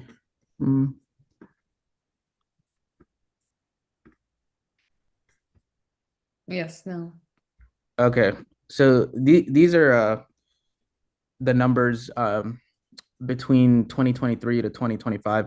So as you can see, the numbers have increased everywhere. Some places more drastically than others. Like this location in the Blue Nile has gone from 91 to 782 cases from 2024 to 2025, and then Gadaref, interestingly, like the numbers have gone down here. But this chart also depicts very well the increase. So these are all states within Sudan, and this is Sudan as a whole. So the orange depicts the numbers as of 2025. So as you can see, Jazeera has had the largest increase, but overall in Sudan, there has been a profound increase. I should say that these numbers aren't entirely accurate, because for a long time, the reporting, that's actually one of the biggest issues that happened with the war, is the reporting. As bolded here, there was a lot of underreporting of the cases. So we don't really know for sure that these are accurate, but this is based on just what we've been able to gather. So it's very likely that the numbers are even more, like the increase is even more drastic than what's depicted in this chart. Some of the other places are the White Nile. This location, the numbers here are quite high. And then northern Kordofan, like I mentioned, was in Darfur. So this was the tablets that I just shared in a second. What's being asked of us. So we're being asked to provide these medications and provide prevention with water sanitation units and better kind of tracking of cases when they do occur. So that's really the plan, going to be the plan moving forward. I don't have so this was given to me through our location in the East Sudan, by way of the World Health Organization, or sorry, by way of the Ministry of Health in Sudan. So as of right now, there isn't a concrete plan that I know that we have to address this. But other than like the water sanitation unit, but as far as like providing medications and the reporting aspect of things, But I'll update you all as that develops. I'm sure there'll be a plan in place, and I'll discuss this obviously with the rest of my colleagues in SAPA. Yeah, we are really interested to hear more updates on this, and if there is any way we can help with the medications or more sanitation units, we will be happy to. Actually, we are about to start building one of those sanitation units just right out of Al-Fashir, the city next to it. I forgot the name now. But if we can help, yeah, if we can help with more, if there is a need for more units, or especially there's a need for help with the medications, we will be happy. So please keep us updated, Dr. Siddiq. Thank you for educating us about this and updating the information about the situation in Sudan. That's very helpful and informative. And again, we want the voices of the people to speak up for themselves. They know the details, they know the nuance of what's going on, and we're happy to help accordingly. And thank you for being patient with us too. So hopefully we'll hear more from you next week. We want to go now to our colleague Khadija. She's going to speak and talk about the situation in Congo. She's been doing a great job with her team and her organization, working on the ground in Goma and other areas in Congo. And thank you, Khadija, for joining us. It's all yours. And thank you for being patient too. I mean, it's been a long day, but we really appreciate all of you for being there. Absolutely. Thank you. It's been great listening in. It's been an exercise in confidence building and solidarity. You know, listening to, I think it was Rachel with the Canadian Arms Embargo Initiative. That was very encouraging to hear. And it's something that us as advocates and activists in the Free Congo movement are definitely going to be a part of, because many Canadian mining companies are making a lot of profit and displacing people in their hundreds of thousands and operating in war zones in Congo. So any way that we can add pressure, sorry about that, any way that we can add pressure as a collective to that end, to the Canadian arms embargo, that would be great. So it's been great listening in. Updates on the situation in Congo. I shared in our group chat a few days ago that according to the MSF on the ground, they're in North Kivu province. North Kivu is one of the more resource-rich provinces in Congo. That's where our volunteer organization is based. Our volunteer organization is called Let's Act Together for Congo. My name is Hadija. I am a co-founder. So in North Kivu, there's a new tactic, unfortunately, a new war tactic, which is the bombing of hospitals. There was a bombing at Masisi General Hospital in North Kivu, and according to MSF, workers are targeted, patients are targeted, many displaced people are seeking refuge in these hospitals. These humanitarian zones, we know, are supposed to be sacred. They are supposed to be protected, but obviously, given the recent history in places like occupied Palestine, we understand that occupational forces will use, patients, doctors, hospitals as leverage, and so hopefully this is not going to escalate. Lives have been lost. Children have passed away in this particular incident at Masisi General Hospital. So there've been 2 attacks in a period of 4 days, according to the Doctors Without Borders who've been stationed there. I also listened in on the discussion regarding MSF themselves. I think, like we said, it's sort of bittersweet because in a place like Congo, MSF are dependent on to give us the details of, especially the public health concerns that are going on in that area. We depend on them for those details. But as Let's Act Together for Congo and in partnership with DAG, we are grassroots. We are grassroots led. We have been fortunate enough to find team members, volunteers who are public health workers in Goma. who are nurses and also some doctors. Hopefully they'll be here to share in the coming weeks. So we're still trying to get all that coordinated so that they can come and share directly. We have been posting about our mobile clinics that we've been doing in Goma. Next time I'll definitely have a better presentation. I have it here on my device, but next time I'll have a better presentation to show you all our grassroots work, these rural areas that we go into. Many of the people there have not seen a healthcare professional, have not seen a doctor in a long time. So we go in there and we make sure that people are looked after physically, psychologically. We have some physiotherapists who go in and do some stretches with the elderly. We have we've bought vaccines. I'm thankful for the donations that we continue to get through DAG. We bought medication for nearly 400 families, pain medication. We've been able to provide vaccines that are available, readily available in Goma to children. We've been able especially to give relief food supplements to children who are suffering malnutrition.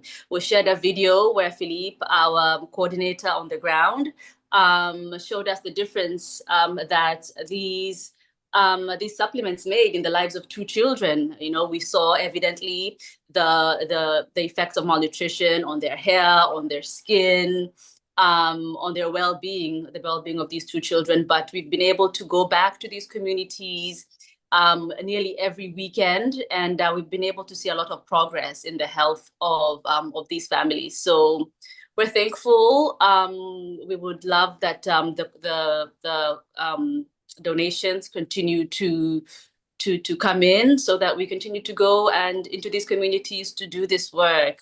We've treated burn victims because when these villages are occupied forcefully, people have to run with everything that they have on their heads. And so when they get to safety, there's a lot of bodily harm, you know. So our teams have been able to dress wounds and to provide some immediate relief.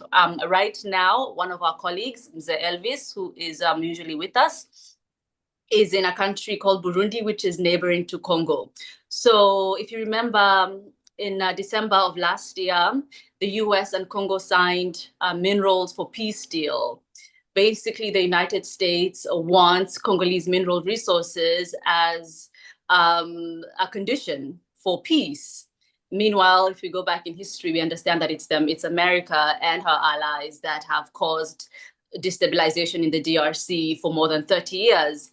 So despite this Minerals for Peace deal being signed, still ceasefire agreements are not being respected. Still, people are living in constant insecurity. So nearly 200,000 people have fled their homes in South Kivu province into neighboring Burundi. So Elvis has gone to that area, a very precarious journey, but he has decided he wants to go there. Some of our team members are also trying to get there, but we need some documents from the administrative forces there to be able to travel across border lines, to go and support the humanitarian, to provide some kind of relief to the humanitarian catastrophe that has really skyrocketed in the last few weeks, right now spilling over into a neighboring country. So, I mean, the situation in Congo,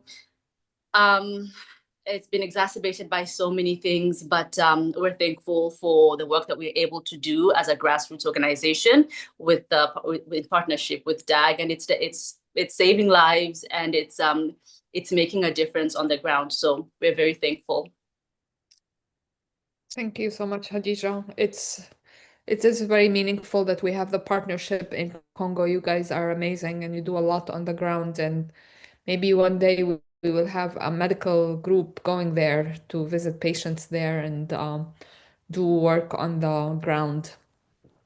And if I may ask, regarding the attack on the hospital that you mentioned, it's the hospital is called Masisi? Yes, Masisi General Referral Hospital. Masisi General Hospital. Who were the attackers? Who attacked the hospital? So this attack is happening in the context of territorial control. So there are two sides. There's the Congolese army that is fighting, and then there's the rebellion, the rebel forces, who are M23 is how they go. But the acronyms have been changing, but it's the same group, it's the same people who are, of course, funded by Western powers in order to, control this mineral-rich land, dispossess people of their own land and get the mineral resources, especially coltan, which is what we need for the tech revolution, industrial revolution, tech and AI revolution. So that's all connected to that. But yeah, the warring forces are the Congolese army and this M23 rebellion. And so I don't know if it's a scare tactic. I don't know if it is, of course, they're just trying to push each other to the limit. So they are targeting hospitals now and frontline workers, which is very, very concerning, and hopefully it does not become routine. Yeah, thank you, Khadija. We are really grateful for you, for your work, for your team, and for the updates that you're giving us.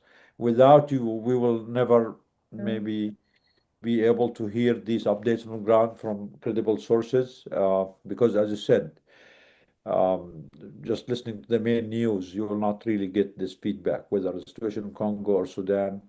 And I don't know why in hell is the United States and Israel are so greedy and acting like the most criminal, greedy thieves that ever existed. I mean, can you just imagine minerals for peace, land for peace? It's just, I mean, do the people get enough? Do they care about life? I mean, when are they gonna get enough? The United States is the most powerful country in the world, has the most resources, the biggest economy, and he's acting like just the petty criminal thief. He wants to steal Greenland, he wants to steal Ukraine, he wants to steal Congo, and Israel wants to steal the whole region.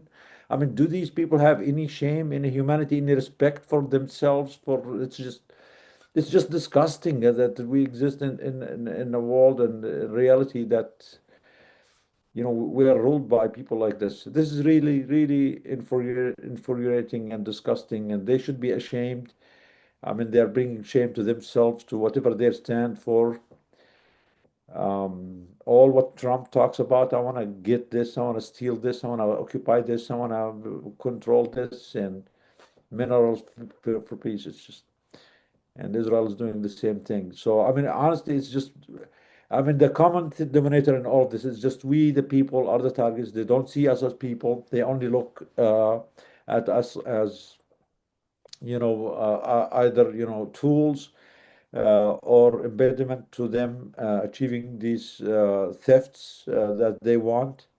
And the only way is we, the people, we need to unite, we need to speak up, we need to gather our power, we need to fight these, criminal ruling classes and elites and, autistic Musk-like people who are ever greedy, and they are taking all of us to just a dark reality. I mean, a reality where human life has no respect, has no value. All what they care about is just resources and money and greed and land and stealing this, stealing that.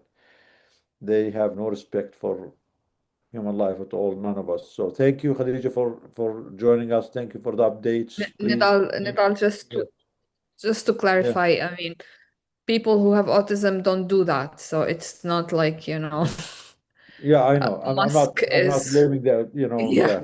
Musk is I'm not just blaming the autism. I'm an blaming evil those person. leaders. Yes. Yeah. Okay. Martha left, I think. I think Faisal here. Are you still with us, Faisal? Seems you have some updates, and sorry for the long wait today. Yes. Thank you, Go ahead, everybody. Faisal. Yes, for the first time, I listened to the whole 4 hours of this. It's fascinating, and really thankful to all the people that spoke, particularly the ones from Gaza, from Jenin, and other indigenous places. The only update I have is that we are putting on an art exhibit in Canada, and I heard there were a couple of people from Canada there. It's in a town called Almonte, which is maybe like an hour from Ottawa. And the exhibit, the venue is the Mississippi Valley Textile Museum. We are exhibiting 64 pieces of Palestinian embroidery from the Palestine History Tapestry. And the exhibit is going to open on February 14th now. So anybody in Toronto, Montreal, Ottawa, it's all within driving distance. I hope to see some of you.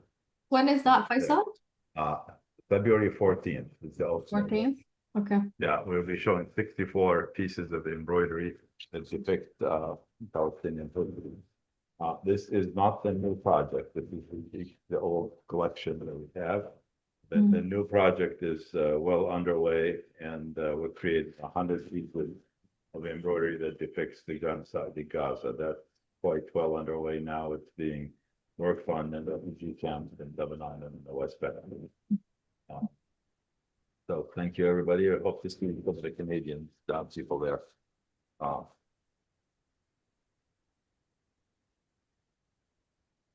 turn it over back to you. Who's left? We have Dr. Suyan. Thank you, Faisal. We have Dr. Ashraf. Are you still with us, Ashraf?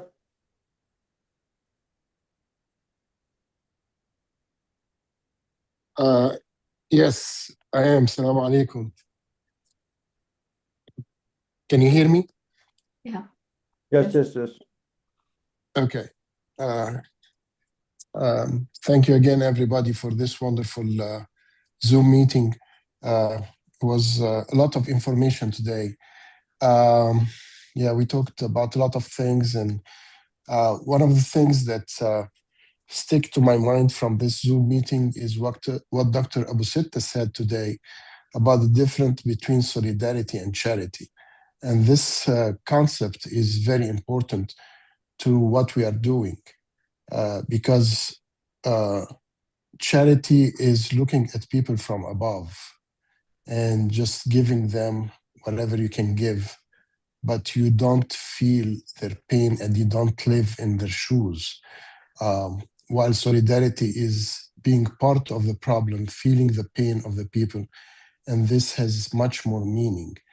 And this goes along with what we learned as وَأَنْفِقُوا مِمَّا جَعَلْنَاكُمْ مُسْتَخْلَفِينَ فِيهِ, that God informed us that whatever we own, whether it's money, wealth, experience, it is not ours. It is something that we are entrusted with. And part of our responsibility is to give back what we are getting. So this concept gives us the strength and the power of giving more and more. People can get tired of all these problems around the world, but when you think about it, that it is an opportunity from God to open another door for you to give more and to be rewarded for it, I think that makes the job much easier. And I cannot express enough my deep appreciation to every single person in this group. I'm very proud to be part of it. I'm very proud to be part of the family. It is an honor, it is a privilege, and may God bless all of you. Thank you. Thank you.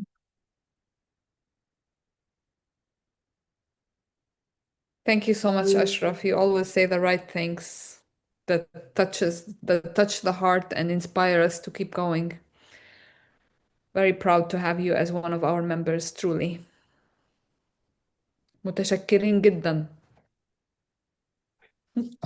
عفوا كرم. Also, we were when we were in Cairo, it was so incredible. The city has so much culture, so much history, and layer upon layer upon layer of richness. It's really, truly something to be proud of as an Egyptian, as an Arab. Yeah, it does carry a history that goes along 5,000 years or more. Absolutely. So you can imagine it. It's a very, very rich country in history. Hopefully we'll meet there soon, inshallah. Inshallah. And the people are wonderful, wonderful Yeah. people in Egypt. Yeah. Alhamdulillah. Good. So I think we are at 4:04. So this was a full-fledged webinar, and I think we learned a lot from each other. We heard very inspiring sections of from this webinar. We look forward to next weekend. We will have a writer speaking about his book as an eyewitness of what happened in Gaza. His name is Wissam. He's a friend of Dr. Yipeng. Hopefully, we will hear from our colleagues who are Iranians. We will, of course, hear from Gaza, and we will have Wasim Saeed is the name of the writer who will join us next weekend. We will also hear from Hiyam Abu Sha'ban. Hiyam Abu Sha'ban is an Arabic teacher, and she's from Gaza. Unfortunately, she had to leave her home and her family and evacuate to Cairo, but she made the best out of it. And she's a fantastic Arabic teacher. And if anyone from DAG wants to learn Arabic, whether it's classic Arabic or Arabic, spoken Arabic, she is somebody that we totally recommend. So she will talk to us tomorrow. So with that, next week. Maisa has her hand up. Just one thing, a couple of things coming up as well. We have the Ramadan fundraisers that we're going to be starting to share with everyone.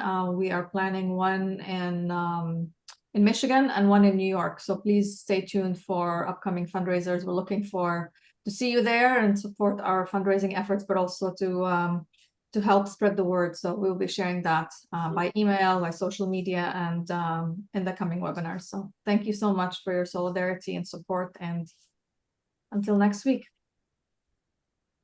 Yeah. Thank you so And much. again, one more time, I need to apologize about using the term autistic. I think something stuck in my mind from yesterday. I read it somewhere. It's still no excuse for me to use it. So I learned from this one. No, And you mean to we say learn more- robotic. We learn more from our mistakes than from the things that we do right. So you have something to say, Dr. Sui? No, I think you are trying to say robotic.